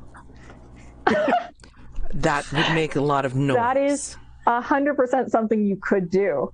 Mm-hmm. We want to make a lot of noise. Noise might be the goal. The explosion part would all the bodies we have access to. I mean, I could go get the doctor, but we don't really have a ready supply of corpses we want to sacrifice in this way. We just have a bunch of sick cohort soldiers and one doctor that I wouldn't mind throwing into a blood boiling thing. But I think we might be mentally caught on this idea that... I mean, if we can just shoot the gun, we don't need to interact with the ward. Sorry if that's what you were saying, Alexis, but I think if you want, I could ask, I could call to a spirit who's nearby who might be able to give us some idea of where would be the best place to do this. Maybe if there's any hidden locations we can rig the gun to shoot that would lead them in a different direction. Are we still in the area with the dangerous ghosts, though? Oh, right. That's the question. I mean, it might be worth it. Dangerous ghosts might be dangerous, but they also might know what's to do. Would they cooperate with you, Miriam? That's... Historically spirits have, in my experience, but... They lie to you. I guess I would just have to take the chance of being able to tell what they're saying and if it's honest or not. When the spirits talk, it's harder for them to be dishonest than you might think. I trust that you know what you are doing. I think I would like to attempt to spirit telephone. Okay. And look for someone who can help us out. I don't know how. Oh, that's good. All right. So that was right a 10, smack dab a 10. Ooh. Okay. Nice. Wow. Okay. So you are you're offering some blood or whatever.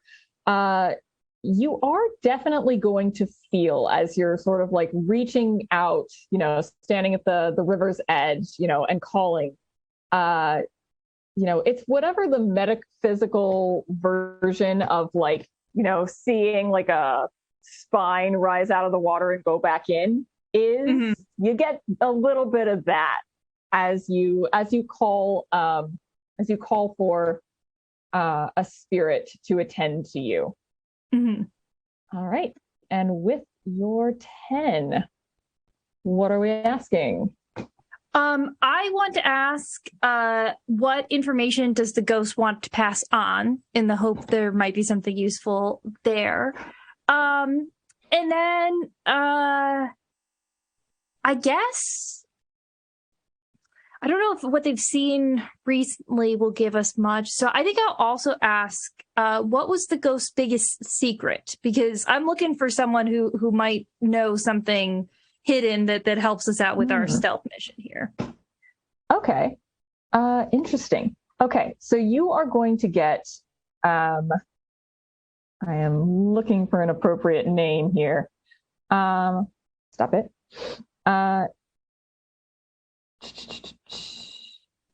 You are going to get Sylvia Colo, a soldier of the 4th, who the information that she wanted to pass on is going to be that she wants everybody to know that they have a stealth. I don't know if I'm pronouncing that right. They have what the cohort uses to like travel through space at light speed. They have one in the shuttle bay. It's like an 8-foot stone plinth that a necromancer can use in order to do accelerated space travel. They can't use it, but she is desperate that the cohort should know that they've acquired one. What is her biggest secret? She talked. Her biggest secret is that she contributed to their understanding of, how necromancy works from as much as she could. She probably didn't know a whole lot about like the spiritual world and the soul siphoning. But the powers of the second and the fourth, she detailed. So they know what is coming from most of the frontline necromancers. And she died ashamed of that. Sylvia. Well, I hope you can, now that you've told me, at least I hope it can clear your conscience a little bit. Good luck back in the river. Whatever that thing is, stay away from it. And I am going to kind of come back. I think everyone sees that, like, there's a little bit of clamminess to Miriam after that brush with whatever thing I felt in the river. But I'm going to recount what I heard and say, well, it's good to know about, what they have, but I don't know how much it helps our plan, except lets us know that we should do our best to disrupt what we can while we're here. And Romaiah will go near to Miriam and then just bend forward a little bit and ask, "Do you need attention? You are not looking well." Oh no, I am good, thanks. I am. There's definitely, remember how you said about the bad ghosts? Yep. Yeah, you were right about it, for sure. But I'm fine. I just need deep breaths. And she will recede back after having asked with a little concern, which Making is sure amazing that for the Romaiah. is fine. All right. The rest of you who have... I'm going to offer emotional support. And when she says deep breaths, what Alexis is going to do is she's going to stand close to her and give her a model for breathing. She's just going to breathe in with her and then breathe out with her to give her an anchor to return to her body properly. Yeah. All right. Go ahead. I'm definitely opened up to that for sure, because sometimes I do forget how to breathe. Let's figure out how that move works. So you're going to roll with heart, and then, assuming that it works, she can get some benefits. Cool. That's good because I have -1 soul. Do I have to spend a string before I make the roll? No. You can look at the results, and then if you need to spend that string to bump it up by 3, yeah. Cool. I got a 6, which I'm going to turn into a 9. Okay, fair enough.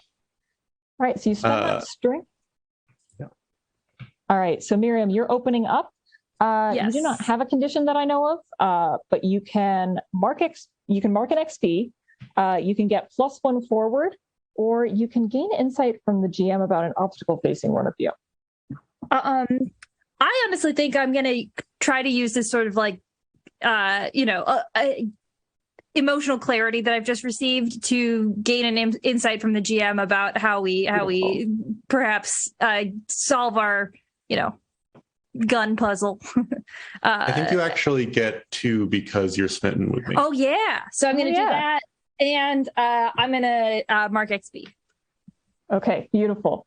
All right, so you mark the XP. You talk about the gun puzzle. I mean, firing anything in the shuttle bay is, or in the shuttle area, is going to draw a large number of people.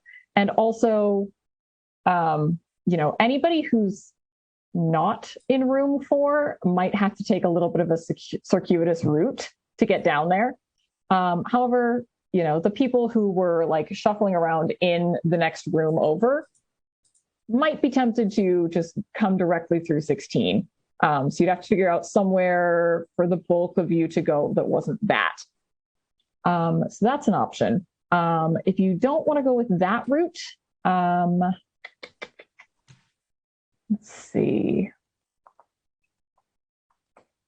Yeah, you could backtrack, kind of go through where the dock is, and, go down that long sort of southern hallway, bypass them, and then shoot from anywhere in the file area. That would draw people away, but also you would already be there. Where would it be possible to like mark on the map exactly where the blood ward is?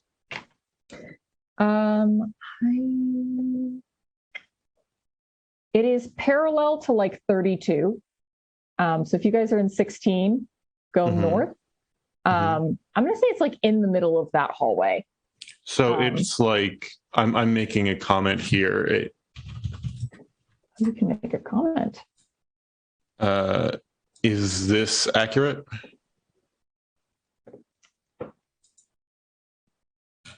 Maybe my comments are not showing up for y'all. See what I can see. I mean, I can see the comments. I can sort of see the little block that you placed. I wonder if there's more annotation tools. Oh yeah, I can see it. Can I add? I just had to refresh it now. I can see it.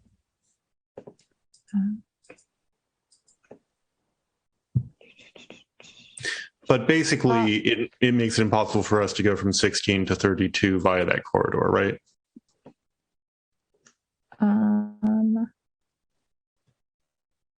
It would make it difficult. Yes, that is the correct, the block that you placed. That is the correct area.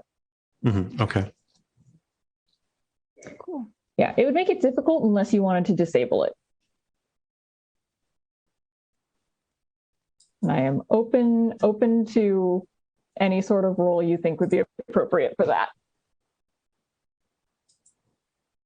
I mean, could Romaiah roll on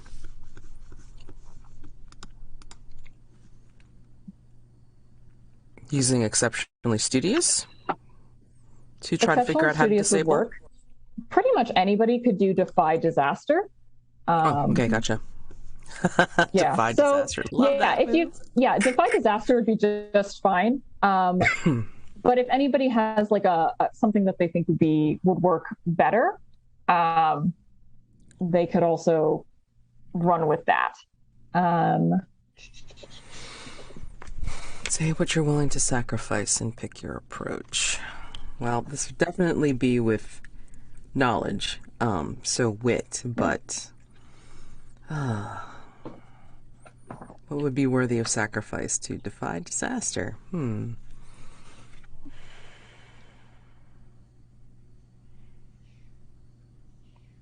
I mean,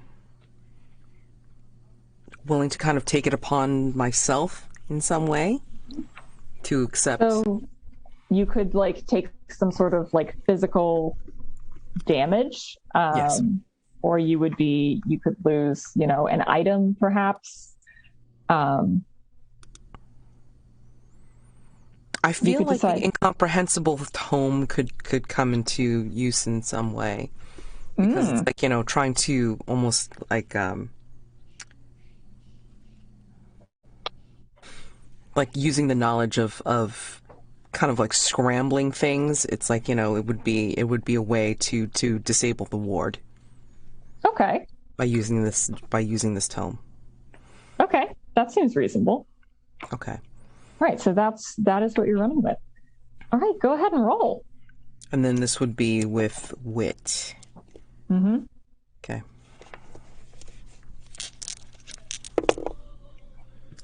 That would be a 9. Okay. All right. I would like to spend a string to turn that into a 10. Fair. All right. So you do it with style. Let's see. Discover a new opportunity. We will deal with that in a moment. Describe to me exactly how this works. She pulls out the incomprehensible tome. She has it in one hand, and then she will open it up to, like, using her knowledge of just how things are patterns, things are connected. She will just open up to what seems like a random page, but not. And then she will reach out with her other hand to this blood ward, and then essentially use her energies to focus from herself through the tome and then onto the blood ward to scramble it, to disable it. And it comes off as like waves of energy that you can see, like, radiating from the connection of her hands and the book onto the ward. In a swirl of green.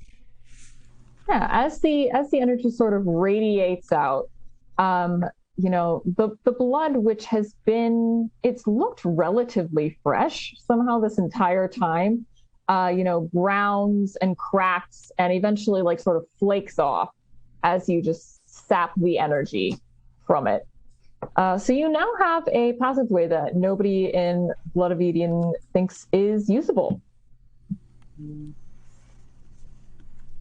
I think after she finishes this, the tome starts to burn in her hand, and then she has to drop it, and then she kind of slumps against the wall with a gasp and a visible clutch. Alexis is already there at her elbow and is giving her physical support so she doesn't fall over. She's been waiting for this moment to support her. Can I borrow someone's blood?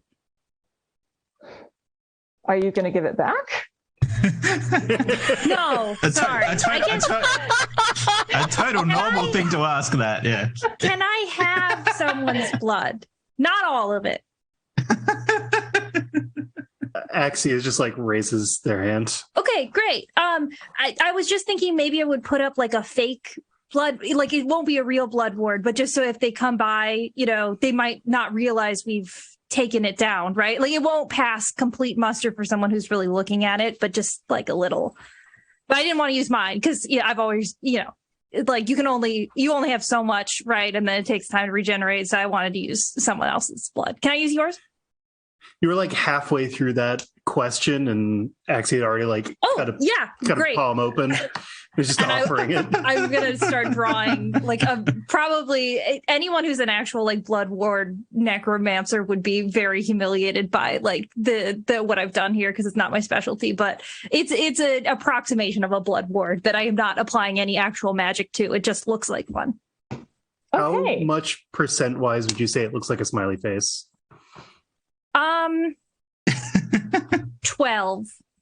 12% looks like a smiley face. It's if you squint. If you wink at it, then it looks like a smiley face. If this causes a smitten, it's gonna get rather kinky. Yeah, it's lots of blood. All right. So that is a use of a safety tool. We just had somebody need to step away real quick. Everybody gain an XP. And feel free to call my attention to that.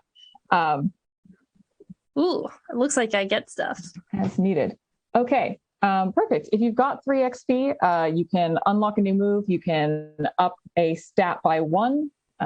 You can leave clear conditions if you have them. We mostly have avoided that.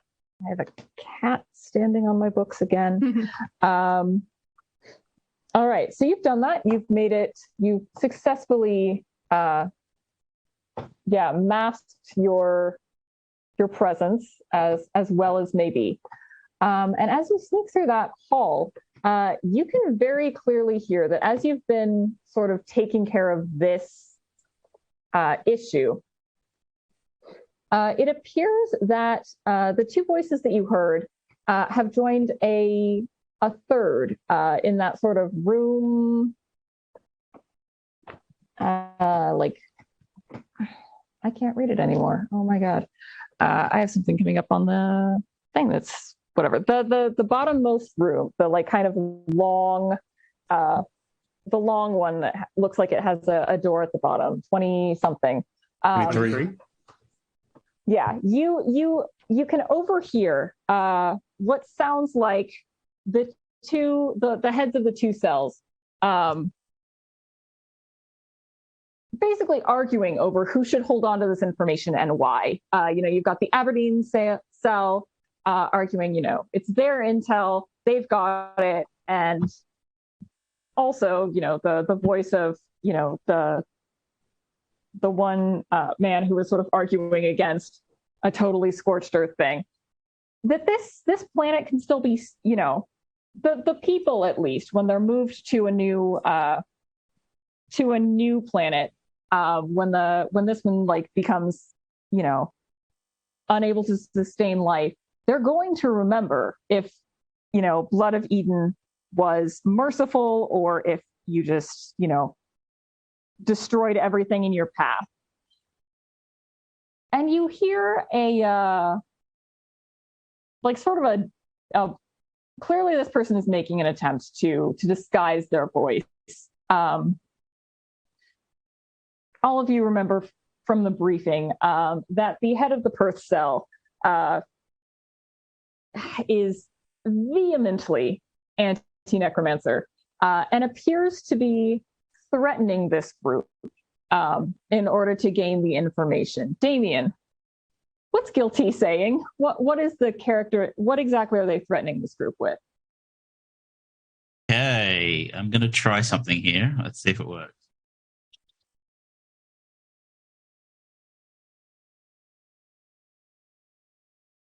Where are they? What are they doing? Need to kill all the necromancers.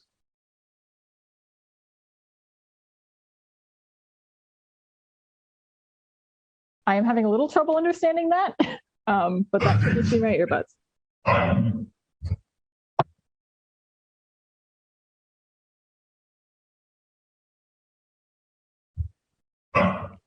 Can you understand? Can you understand? Yes.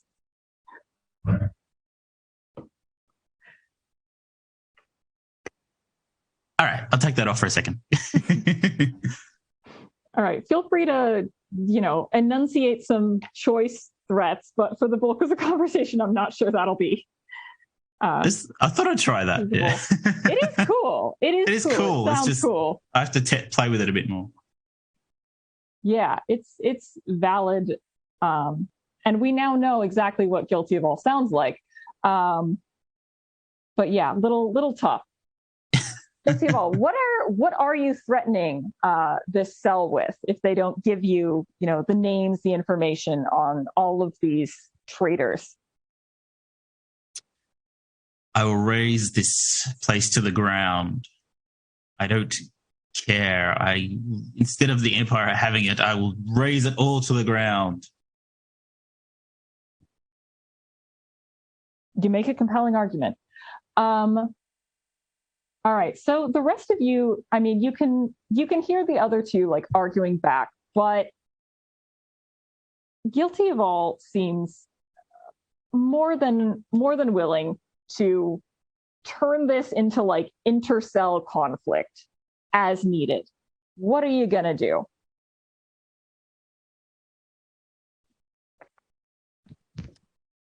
As my cat tries to eat my earbuds. Stop it, sir. The thing they're fighting over is what we need to retrieve, right? It's what you've been asked to retrieve, yes. Mm-hmm. Does it sound like they like have it with them, or they're just talking about it somewhere else? It is, if it's not directly on someone's person, it is close. Okay. Normally, I wouldn't suggest this, but I think expediency is at hand. They're all there. We should take them And then Romaiah is looking directly at Axia at this point. Were there bodies in the morgue that we could use? I'm going to say yes. Could we run back and make one into a bomb? I am, if I'm going to say, like, you would not get like first initiative slot if you want to run back and other people want to jump in. But I am fully okay with that. I'm also like fully willing to accept that, maybe somebody from the hospital ward like slipped away. If anybody has a personal energy pool, add 1 to it. And you can use this cohort soldier. I mean, one way or another, I would like to throw a corpse bomb in there. Okay. All right. I just want to know what this looks like to you. I just like, are you like, strong arming this person like in the door and slamming it shut? Are you looking for like a mobile? I was thinking gurney if there is one available. Sure. To just kind of like roll through. And I was kind of picturing like hospital doors where like if you push them, they just kind of like swing open and swing shut again. Okay. Wow. Yes. Any objection to getting this party started? I think right before we jump in, Miriam wants to like quickly say to Alexis, Alexis, I know before we were talking about how like the physical weight of taking life is something that's on you, and that's why you go first. Well, right now a corpse bomb's going first, but you get it. I just wanted to say that if the physical weight gets too heavy, and you should share it. That's all. And I am trying to do the Miriam version of entice. Oh, okay, great. Roll plus heart. Oh boy, that's not good. By being sincere. Yeah, that's a 4. Oh, okay, that's tough. Miriam, I think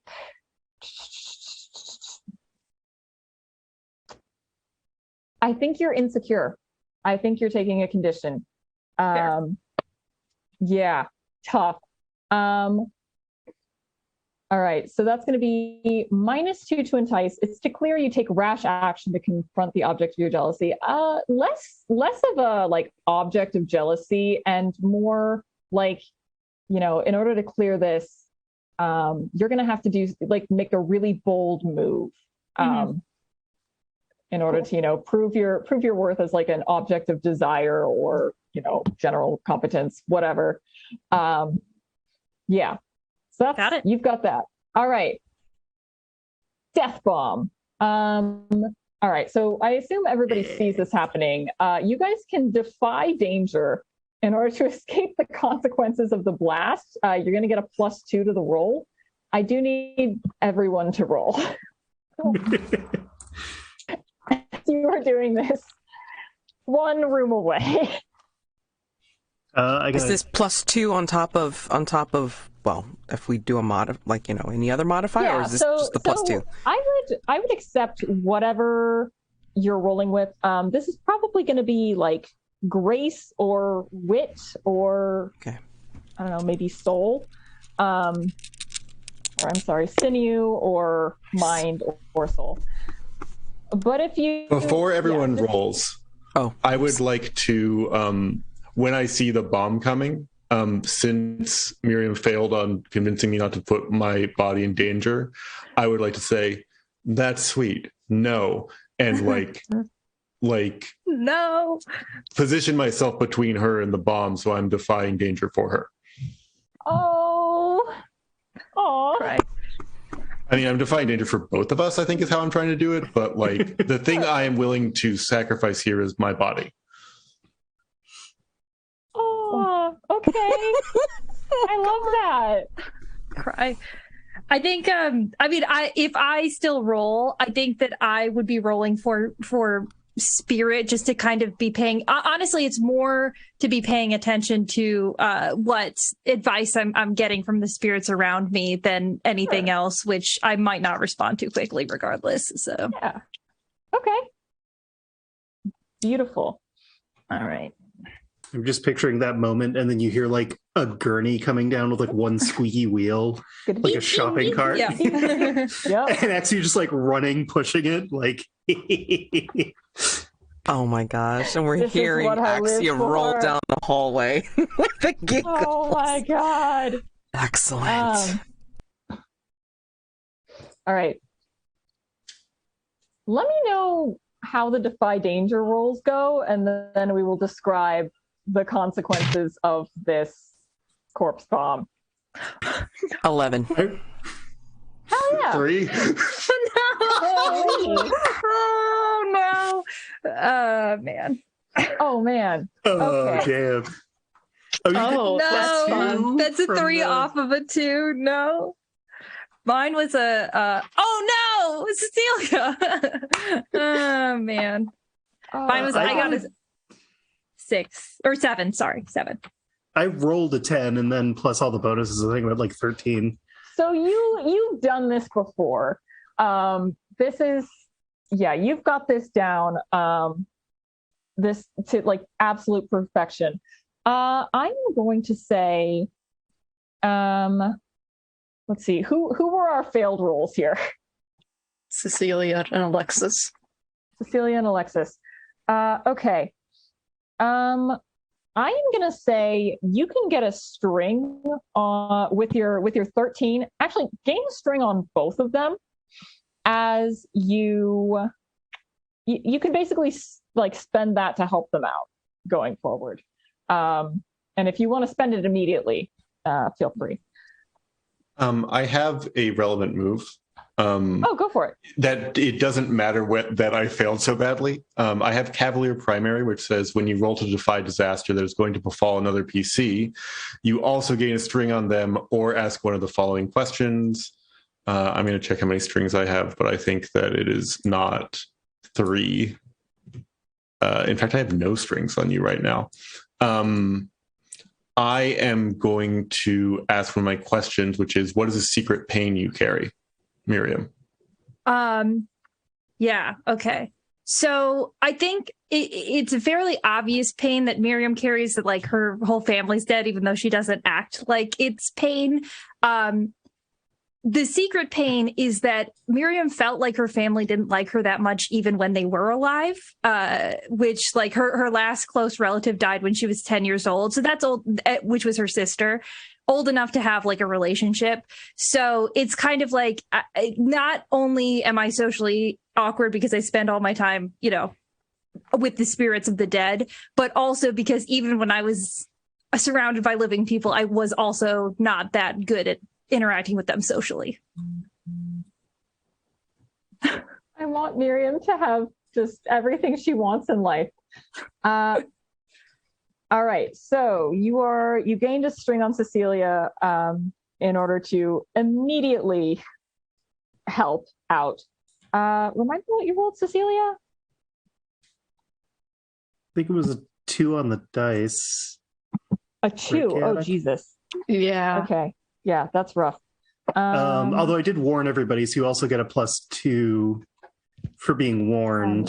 Okay. Or at most, it was probably with either sinew or bone, that would have been up to a 5, so failure regardless.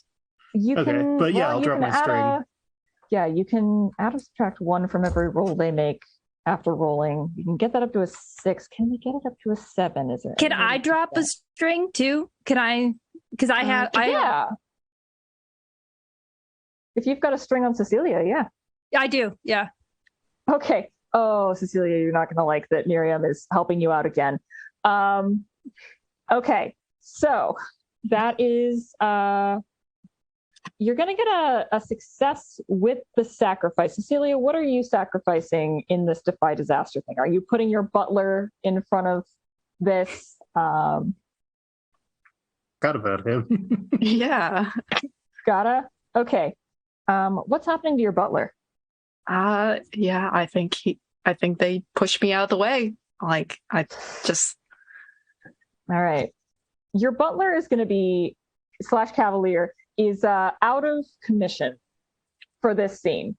Mm-hmm. So yeah, what you do next is going to be, it's going to be you. If you want to like do some soul siphoning, you're going to have to pick a PC. Or you could try to use an unwilling target. I mean, good luck. Okay. All right. So that'll get you through it. Everyone else, do we have any other 7 to 9s? I had with the +2, I got bumped up to a 10. Brilliant. Okay. All right.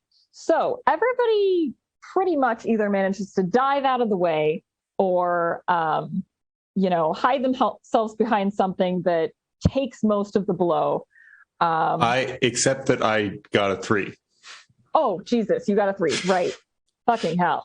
Okay, so this is a stagger if you fail.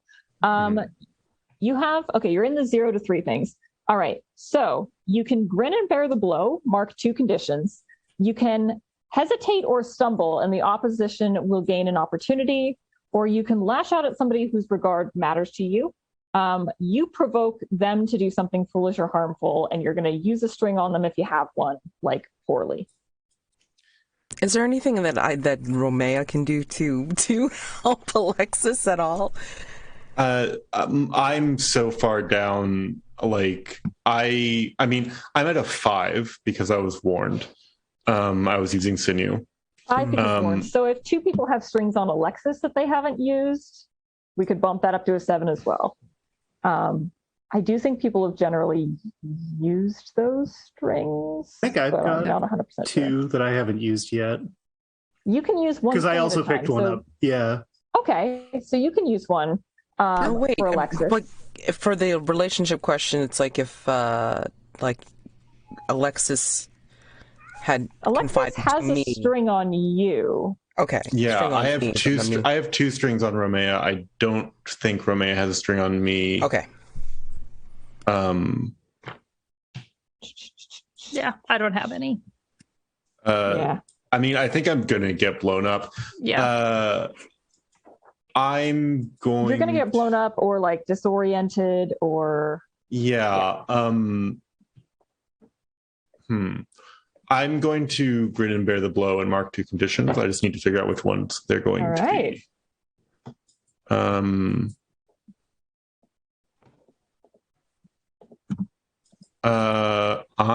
going to take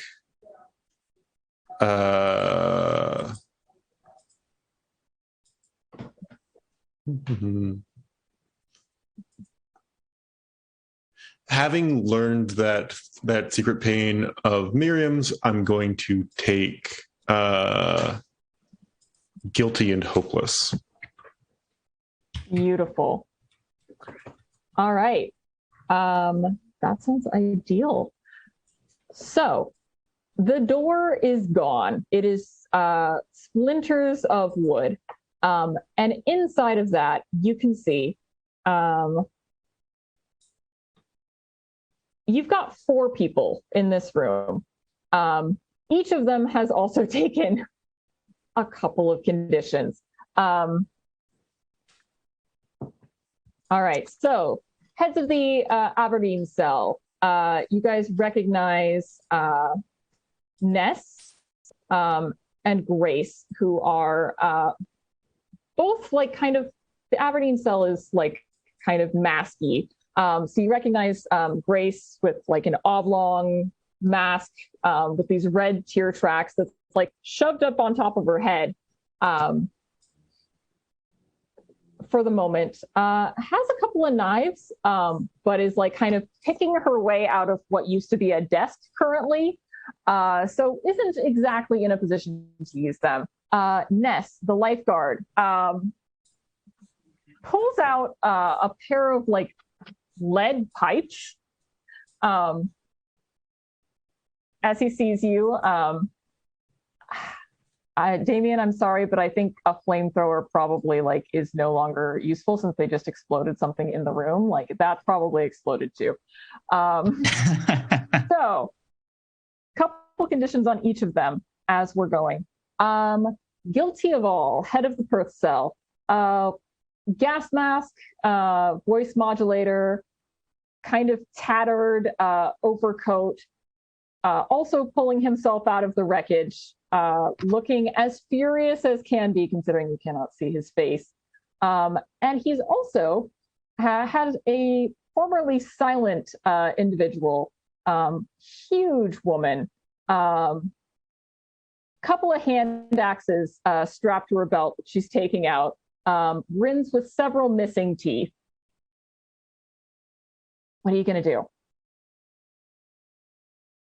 I think as they're all getting up, Axia throws in the one-liner of, "Did somebody ask for scorched earth?"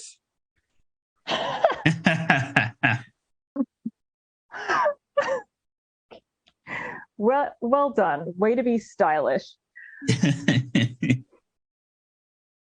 All right, you asked also for gets their sword out. Get your sword out. Okay.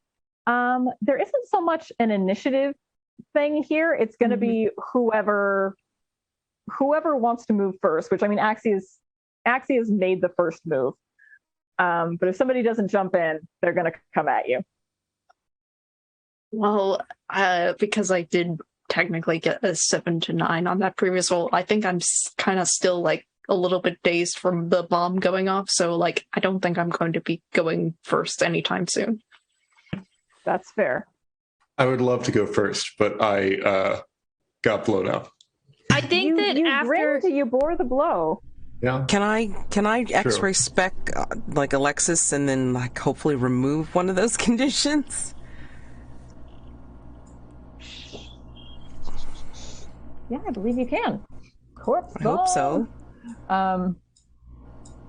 Yeah, go ahead and roll.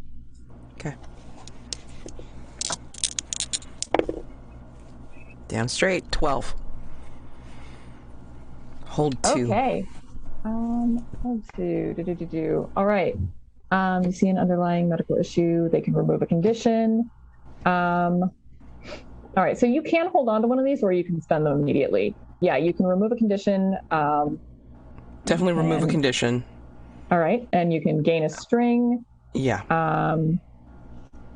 You can inflict a medical condition. Unless that's I mean, yeah. Where I would inflict a condition. All right, you're brilliant. Healthiness. Yeah, you can hold the second one maybe for a later time if you don't want to just gain a string. Would you roll? Would you like to remove guilty, or do you like to remove hopeless? Guilty makes me worse at emotional support, and hopeless makes me worse at defying disaster. So hopeless is the one that is more physically dangerous for me. Yeah, so I would take away hopeless for sure. You fiddle around with the brain chemistry. Just enough. Throw some dopamine in there. There you Perfect. go. I think that while treating me like Romaiah like rolls me like off of Miriam, who I've like thrown myself on to like keep her out of danger, and I'm just like, ooh. And I see her working on me and become smitten. Beautiful. Straight Romaiah, and answer a question, please. Yes. Where is that? Truths of Heart and Bone. Why does my service to my adept make it impossible for you guys to be together? She is my necromancer. This is not the service that I owe her. Perfect. I can't give my body to someone in 2 different ways. Right. Valid. Allie, you were going to do something? Yeah, sorry. I think as soon as, Alexis is like hefted off me, I think I'm going to kind of spurred to action by the fact that, they like defended me in this way. I'm going to draw a pentachron, my family sword, and I want to use my spirit cohort, the advice of the spirits around me to fight. I don't. Yeah. I think my instinct is to go for the axe's missing teeth lady. Beautiful. All right. So go ahead and roll to fight. I roll fight with spirit, which is better than everything else by a lot. Yeah, and that is a 10. That's a 10. Okay. All right. So you're going to choose 3 things to apply to your opponent. You can inflict a condition through violence or cutting words. You can flirt with or provoke your opponent and gain a string on them.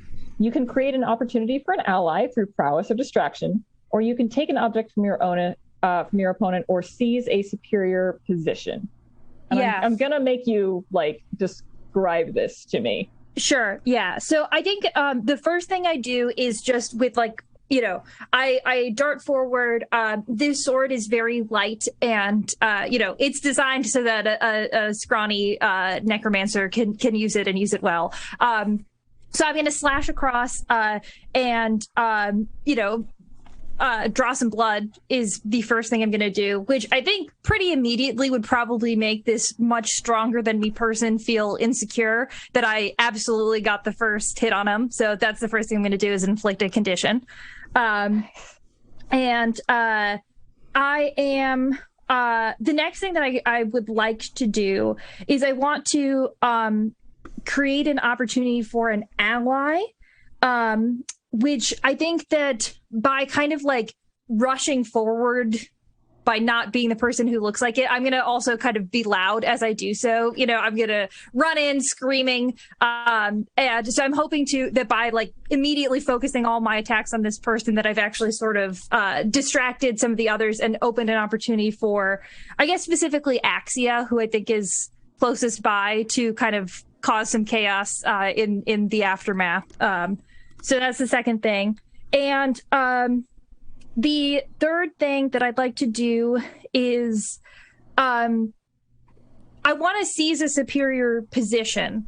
What I'm hoping I can do here is, assuming this woman is a lot taller than me, which I'm fairly short. So I think I'd like to, after slicing, kind of slide under her legs and end up on the other side. Nice. In response to a question in the chat, yes, you gain an advance on 3 XP. So pick a new move or add one to a stat or something. Okay, brilliant. So, the rest of you guys are seeing your tiny little frail individual, your spirit talker, charge screaming into this room of battle-hardened individuals, match blades with the biggest one there, and just go careening underneath her legs and into the middle of the fray. Incredible. A+. She looks like Jane Goodall. She's dressed like Jane Goodall at least. Yeah. And absolutely destroying it. Incredible. I saw somebody wanted to provide emotional support as you're picking your Cavalier up. Romaiah? Yes. I am currently making an advance, and the advance I'm making is actually it doesn't work with backstory, so never mind. Go ahead. I was going to take train together since birth. I've established in our backstory that we haven't. So never mind. Just go forward. Okay, so when you would offer someone support in a way that could be meaningful to them, roll heart or spirit, and then +3 more if you spend a string on them. I will spend a string, so that's going to be a +4 for me. So let me roll that. And that is a 10. So if they open up to you, they choose one, and you either choose one or take a string on them. Let's see. So let's see. So, as Romaiah is working on Alexis, and then being able to clear one of the conditions, through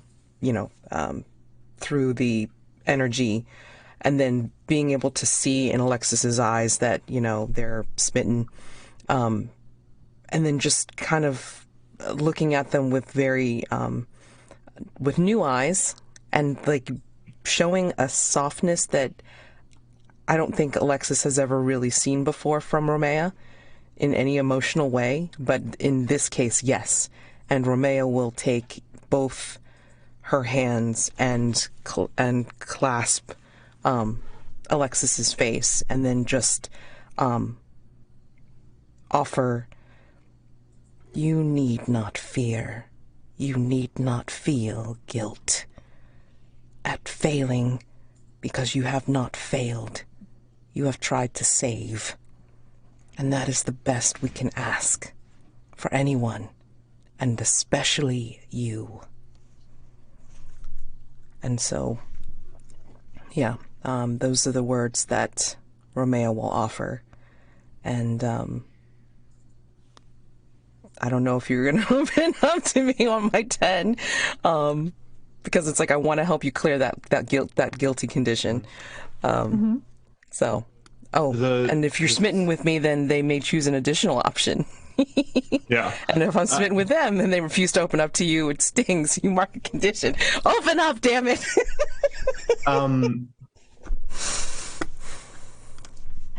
Oof. And you could choose not to. I mean, like, make it more dramatic. So the thing I'm thinking of here is that I think that with both of us being smitten with each other, like, and because you're particularly acting with that knowledge opening up, would mean revealing that feeling. And it's taboo. It is extremely taboo. Don't think she cares at this point.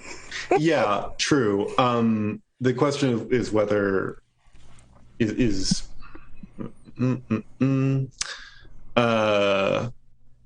is the caretaker. Yeah.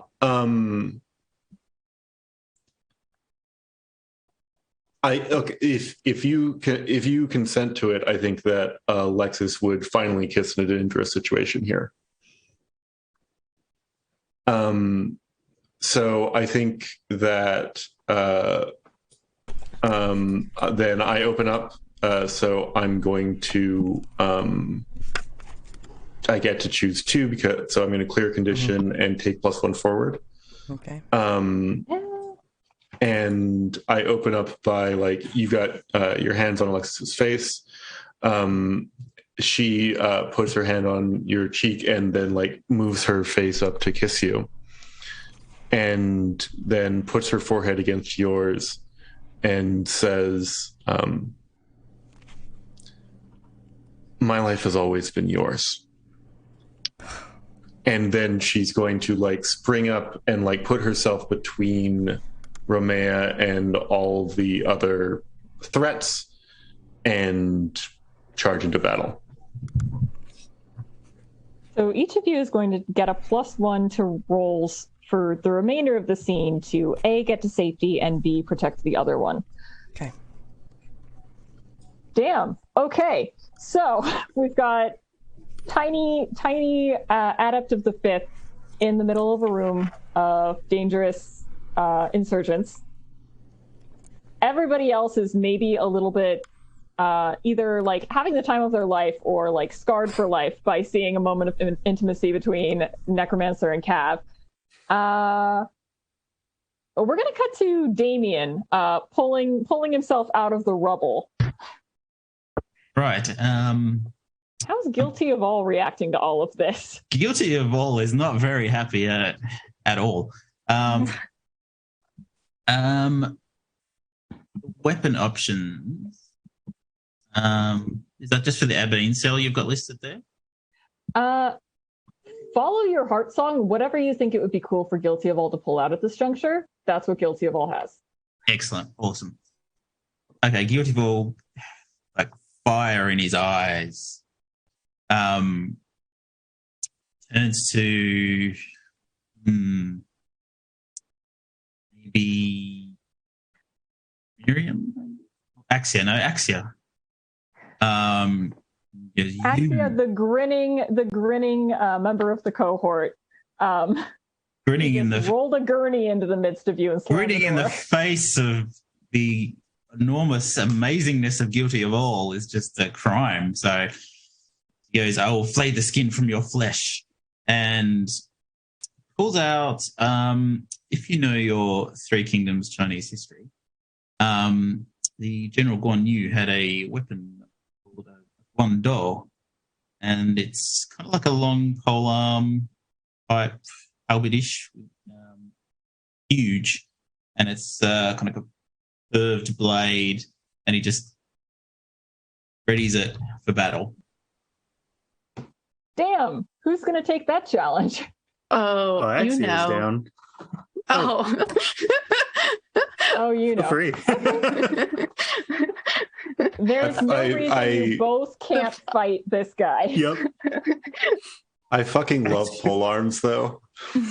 Yeah, they're It's rock. going to be good. It's going to be good. I'm curious, what's Cecilia doing? I think just to set up the scene with Axia a bit, because Axia's ready to fight. Cecilia's ready to figure out a person in conflict. Okay.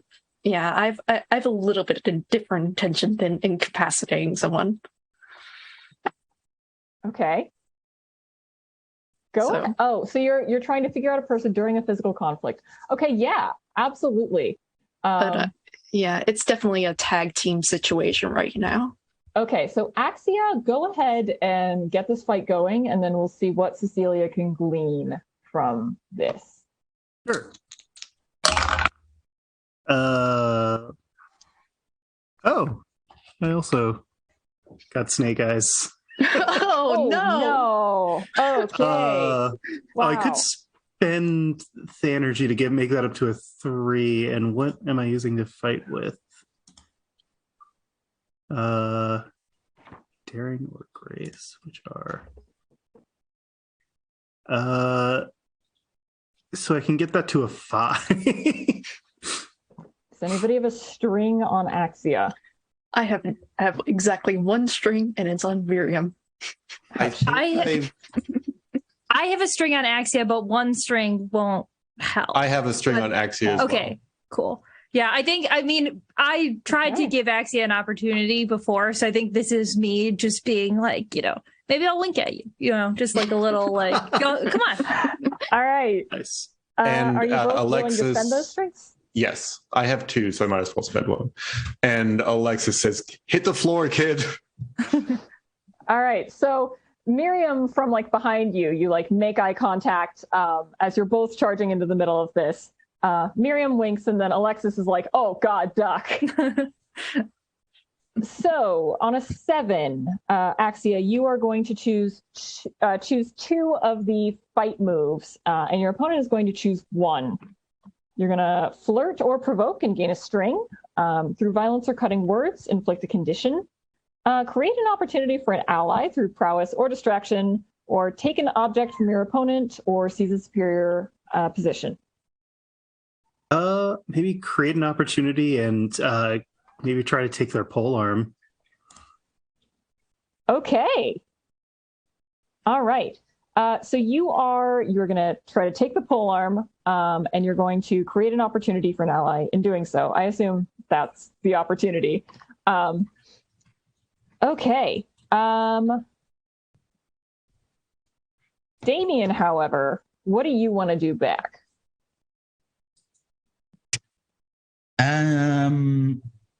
Who's closest to me? So you're going to be doing this to Axia. Axia. You can gain a string. It's basically, because it's a 7, Axia gets 2, you get 1. So she's creating an opportunity, and she's trying to take your polearm, or she will take your polearm. But before she totally finishes that out, do you want to gain a string? Do you want to inflict a condition through violence or cutting words? Do you want to create an opportunity for one of your allies, or do you want to seize a superior position or take an object? I will say we are not allowed to take people's swords away because PCs get very attached to them, unless they say that's fine. I will create an opportunity for my life guard. What's her name? Dash. Dash. Yes, that's it. Okay, an opportunity Okay, for beautiful. Dash. Okay. All right. So feel free to rant. Ranting is a free action.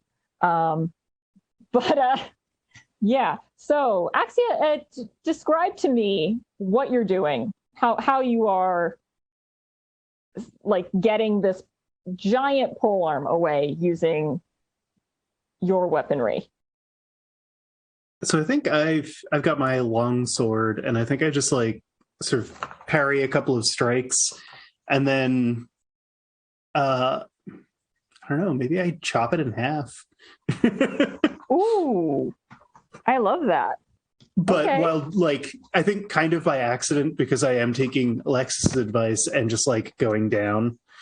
So I think I'm just like, and I like cut it, like maybe pull it with my sword and snap it off the ground.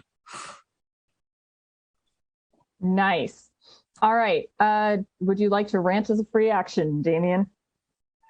Rant. Oh, of course. Yes. You puny weaklings. Damn necromancers. Get them, Dash. Get them. Rip their throat out. All right. As a, contrary to that, the giant lifeguard looks absolutely thrilled by, just being able to do something, you think, doing your sort of like brawler, cinematic, like, all right, I'm going to get these out. I'm going to like roll my neck and then I'm going to get down to business kind of posturing. That was a cat butt. Yeah, always. All right.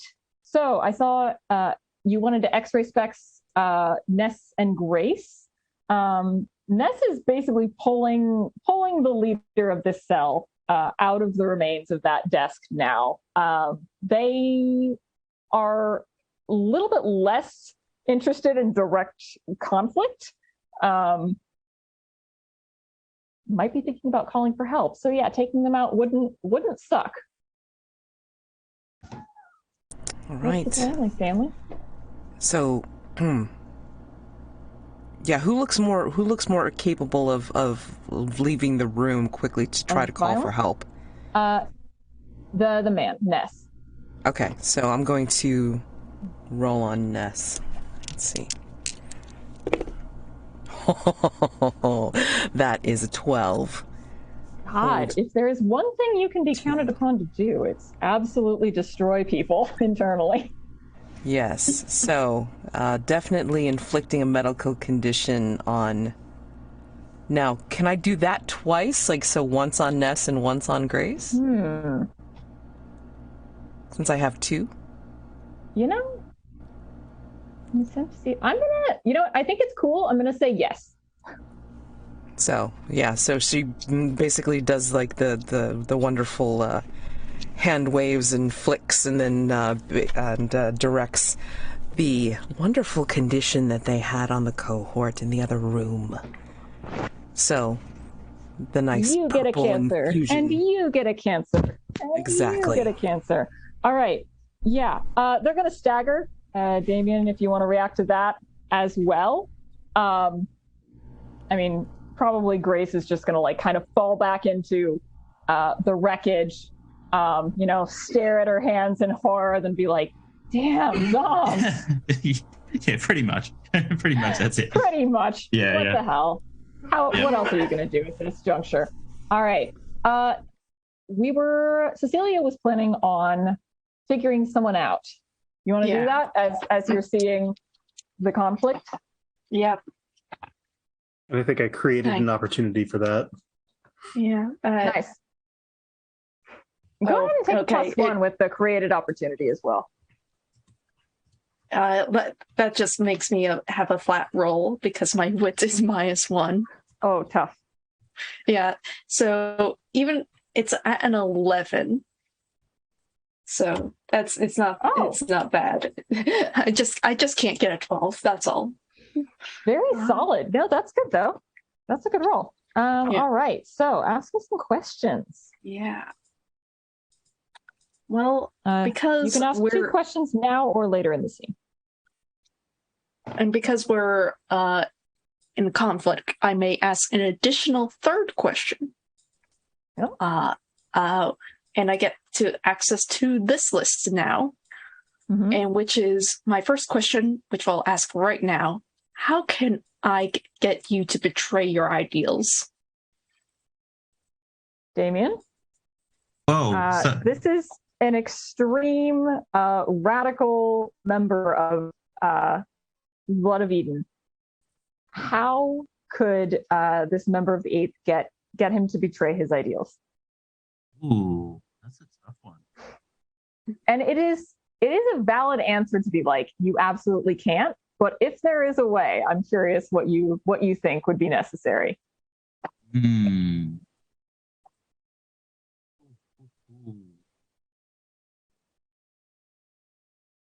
Question, you've stumped me. All right, I am going to say then. Sorry, did you have an idea? What were you going to say? I'm going to say, if it came all the way down to it, Guilty of All doesn't want to die for, if you were going to like provide compelling evidence that Guilty of All, like, you were going to use their corpse or something, like that, Guilty of All would like try to cut their losses and run. That is like the most horrific thing that he can picture, is like, his corpse then like being used to serve the zombies until the end of time. Second question. What are you the most ashamed of? Possibly the unwillingness to die in that very particular... Whoop, my cat just stepped on the thing and got rid of that portion of the... Yeah, I think he'd be most ashamed of the fact that he wasn't zealot enough, I guess, to die for the cause. He's not on the front lines, and he's pretty much to this point avoided combat with necromancers based on that fear. I think running from a fight as well, he would be most ashamed of. All right, you've got a third question. Do you want to use it or do you want to hold it? Please. I will hold it for now. But yeah. Oh, Guilty of All. Oh, Guilty of All. All right. Good to know. All right. Your corpse will look very pretty on my wall. Alexis, you were charging in last I heard. I think he would be taken aback by that, but also impressed. Yes, I am charging in. My necromancer chose a target. I'm going after it. So I am going to attack Ness. I'm going to get in with my spear and net and try to pin him down, basically like where he either has to take my blows or let them hit the person he's guarding. Beautiful. All right, so you're going to roll to fight. Yes, I'm going to roll fight with sinew. Oof, God. Oh, no. 4. No. This is ridiculous. Oh, God. All right. Yeah. That's tough. Well, right. There's nothing to be done about that. Yeah, so this again, it's you're having a rough time. Yep. I think I may get the +1 ongoing in this situation, but that still is only up to a 5. Yeah. I think I still have Pretty one much. string on Alexis as well, but I think that only gets up to a 6. 6, Yeah. yeah. Tough. All right. Let's see. Again, we're gonna stagger. So, how exactly does this go wrong? I think that probably I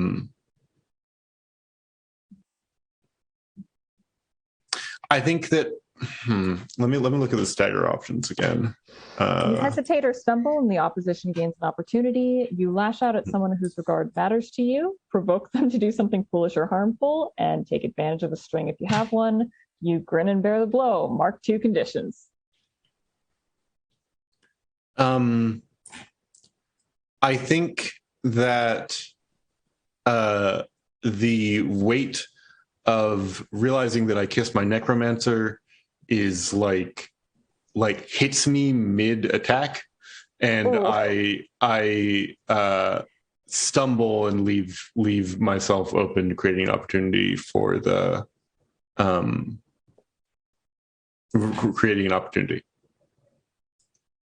And they also, I think, get a move on, get to choose one from the list on me in fight. Yeah. All right. They are so Ness is going to seize a superior position. Basically, they're trying to get the hell out. They're not overly concerned with preserving the other two, so they're getting the fuck out.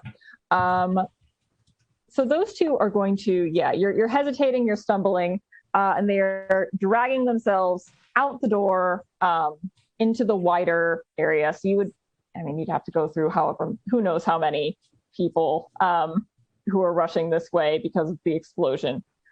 All right, so they're on their way out. Miriam, what were you wanting to do? So what Miriam just saw is Alexis jumped over her to cover her, and then Miriam kind of scrambled up to get in while Alexis was still dazed. And then through the legs of the axe-wielding woman I just attacked, I see Alexis kissing their necromancer. Alexis, who is someone that I feel very smitten to, and I'm having complicated feelings about. So I think, and I'm already feeling insecure. So I think when a split second later, Alexis kind of jumps in, I see them hesitate and fall. I am going to turn towards Alexis and say, I don't know a lot about the way relationships are supposed to work in this world, but I don't think you're supposed to be making out with your necromancer when we're in the middle of a fight. And I'm going to kind of use that energy to do a very rash action, and I'm going to jump on top of Guilty, now weaponless, and try to drive my sword kind of right above their collarbone as best as I can. Yes. All right. Okay. All right. That's actually okay. That's it's a 9, but it's not bad. Okay. That's good. All right. So you're going to pick a 2 essentially to inflict upon Guilty, who already has 3 of 5 conditions. Yeah. I think that I'm definitely going to inflict a condition. I don't know which ones are left, but I'm trying, I basically explode off the ground and very unexpectedly stab into this person. And I'm not thinking about anyone else right now, so I'm not going to make an opportunity for anyone else. I think I'm also going to try to provoke him. And I'm going to stab my blade right above their collarbone and say, the spirits told me to do that, and rip it out in the hope that it creates a really nasty wound.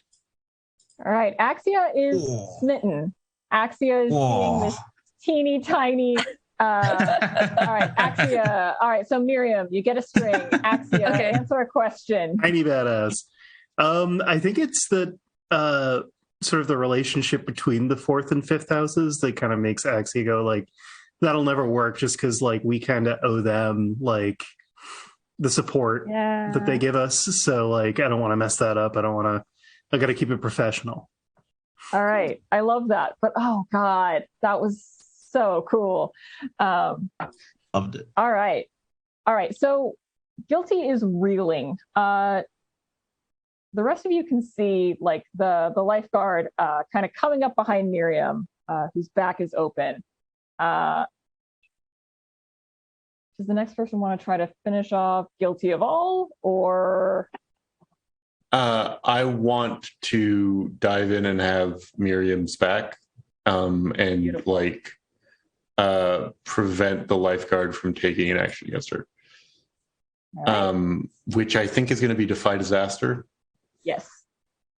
Which I'm going to roll with Sinew again. So I am going to try to basically tactics roll between this huge person's legs and then like attack up from below with my spear. All right. Roll to hit. Yeah. See if I can roll more than Everybody sees a giant like axe wielding butch and goes, I'm going to roll between her legs. Perfect. 8 this time. Yes. All right. Could be so Yay. much worse. Oh, and Yes. also I have my move Cavalier Primary. When I roll to defy disaster that's going to befall another PC, you also gain a string on them or ask one of the following questions. I'm going to gain a string on Miriam this time. Beautiful. All right. Let's see. The hard choice or successful sacrifice with an 8.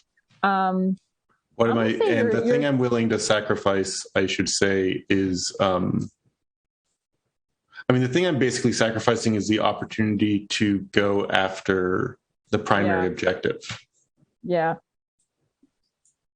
Beautiful. All right. And so you're keeping this from becoming bloodier than it needs to be. And Axia, jumping in on Guilty. Unless Cecilia wants to jump in first.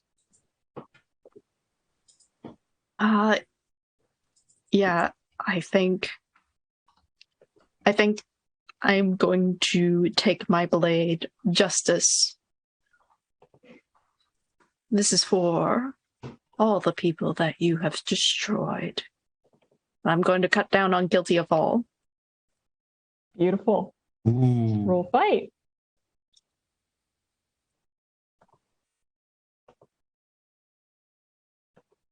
That is 5. Oof. Do you have silent watchers by chance? Yes, I do. All right. Guilty of all has threatened everybody. So theoretically, you should have +1 ongoing for this scene. Yeah. So that's a 6. That's a 6. Does anybody have a string on Cecilia? I do. Yeah, I can. I'm on top of this guy, right? So I theoretically, I think can try to like maneuver, like I can try to use my body weight to shift him into a more opportune position. So Cecilia strikes true. Miriam coming in clutch with the help you did not ask for, did not want, but needed anyway. Again.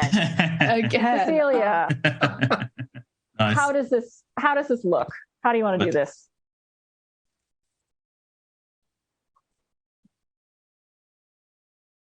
This looks as is like he looks terrified, and as like he tries to like move like back, but like Miriam, like the way she's positioned, like just forces him back down to the ground, sort of like almost like beneath me. And I think, all right, do you want to give us any last words, Damien?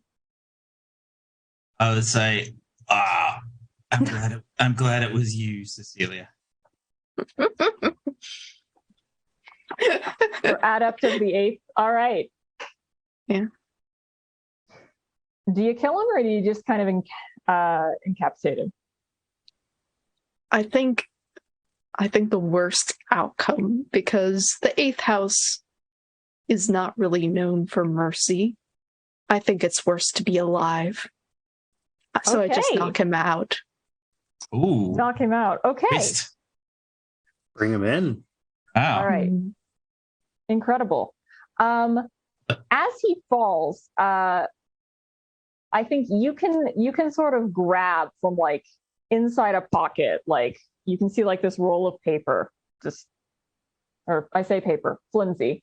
You can pull that, having, accomplished your task. For the sake of time, since I'm aware that Damien has called our attention to that, do you want to beat down the lifeguard, or does somebody want to make a roll to get the hell out before things get worse? I think that Alexis would engage with the lifeguard, probably saying, so we have our objective. Mm-hmm. Alexis would probably like engage the lifeguard and say, start making for the exit, I'll catch up with you, to basically everyone else in the engagement. Beautiful. So everybody else can cut and run. All right, Alexis, want to give me another fight roll? One more. Yeah. That's a 9. Anyone want to make it a 10? Did you count your +1 ongoing? I didn't. This is to protect Romaiah, right? So it's a 10. Yeah. Excellent. All right. What do you want this to look like? The opponent is going to choose one thing to apply in response. You're going to take some damage, take a condition, but you're going to take her out. So what does this look like? So I get to inflict a condition, create an opportunity for an ally. Some other things happen. Yeah, it doesn't matter. I think I'm. This is what's his name's Guilty of All's, yeah. Yeah, this is Guilty of All's lifeguard. I am going to feint upwards with my spear and then stab downwards through her foot and then like get in close to her and say, the necro left the person you're supposed to guard alive. You don't have time to deal with us. I'm going to pull out the spear and then run off. Nice. All right. So for this time, we're gonna sort of like smash cut through here. But I just want to know, for the sake of my own amusement, what does the escape look like for anyone? Is anybody like, are you laughing madly as you race for the exit? Yes. Where you came through? I assumed you were. What is everybody else doing? Is Miriam just like, do you see that? So like the spirits around her? Just give me a vibe for the escape.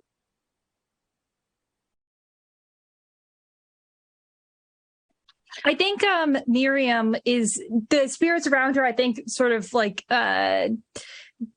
some of them might have been kind of like stirred by all the activity, everything that's going on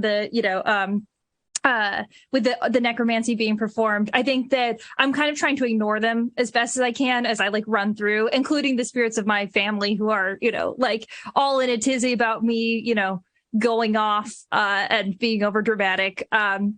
But yeah, I think I'm just going to kind of run as best as I can. And as soon as, if there are people in pursuit of us, right before I slip out of sight of whoever's pursuing them, I'm going to give them a wink and then shut the door behind. I finally learned how to use it. Incredible. All right. I realized I got a third thing, so I'm going to take an axe. Oh my God, yes. Because spear and axe was the other combination I wanted. Yeah, you've got the axe, and you can use it to like cut the rope behind you as you shepherd everybody else through the window. They get down to the bottom, and then you can like shear the rope on your way down. Do like a cat-like land at the bottom. I do the Marvel movie land. Superhero pose. Yeah, anyone who wasn't smitten. including a few members of the Blood of Eden. Alexis gains just a whole barracks worth of strings on her way out the door. A huge Gwandar. All right. And again, smash cut to your own stronghold. Where, I mean, you know, thanks are going to be in relatively short supply. You hand over the information, you maybe get a pat on the shoulder, and you're off to your next planet with a little bit more to think about for some of you, as you're, you know, in the close quarters of the spaceship, brushing shoulders with people who either saw you make out with your necromancer or the necromancer you made out with, or really wish that you'd made out with them instead. Yeah. I think as we're wrapping up, Miriam's just going to turn to everyone and just be like, so is that how heists normally go, or that's like standard? In my experience, it's within a standard deviation. Yeah. All right. Yeah. Actually, no, I'm too embarrassed to say that. Oh, perfect. I don't know how many people have read Nona at this point, but I will just say that, like, it's really unfortunate that we're going to Antioch next. Boy. Yep, it's fine. Nobody rolled really badly on a spirit roll, so you don't quite know why, but yeah. It's fine. It'll be fine. All right, well, that's pretty much the game. Anybody have, I don't know, last words? Stars for everybody. Individually stars for just a brilliant encounter between Romaiah and Alexis. I really enjoyed that. Enjoyed the dialogue. Miriam for just like absolutely embodying, there's like a player move where it's like, just, you know, throw yourself into like daring situations. And I think Allie as Miriam, like, just freaking ran with it. Grahame, main character syndrome. It came through in some ways, but you and Chaotic both did make a lot of room for other people to like do their own things, which was nice. But just way to deploy the corpse bomb. I was really hoping it would be a good moment. And then Cecilia, just like the little character notes that you like, just naming your sword, and like having like the scabbard be the other part of it. I thought was just really brilliant little detail. Yeah, it was really well done. Good. All right. So anybody who's stuck with the stream as well, I also want to say donate to Rainbow Railroad. Yes, please donate. Thank you, everyone. That was fantastic. We're a small little stream here, but we've got halfway to our goal, our funding goal, so it's good. We've got a couple more streams coming your way. That was fantastic. MVP for Miriam's wink, I think. I kept cracking up for that. So yeah, thank you everyone. Please donate, and we'll say goodbye to the stream here. And thank you, Anne, too, for all the DMing, and Damien for thank you so much, Anne. Thank you. It was so much fun. Yeah, thank you for having us. And thank you for running. Fantastic. Thank you so much. It was a lot of fun. Damien, when can they catch the next stream? Yes, that's a good question. Good question. Next stream will be Wednesday night Australian time. It'll be a ridiculous o'clock for US, I realise. So, so catch that one on YouTube. But then same time next week we have a D&D stream run by Hope Lavelle, and Ruben will be there too. So that'll be exciting. That's the last two streams. Yeah, thank you for reminding me, Anne. Before we go, does anyone want to promote anything? Nona the 9th is on sale now. We're still in the first week, so you have a couple of days left to influence the New York Times bestseller list. I can't say which channel to support, but indie bookstores are very good. Yes. I would recommend going to bookshop.org if you don't have a personal relationship with a nearby indie, because it will find one for you. That's how I got mine. I say that as an individual, not as a representative of my company. All opinions are my own. No, that's where mine came from as well. So that's where seconded. I got 2 copies.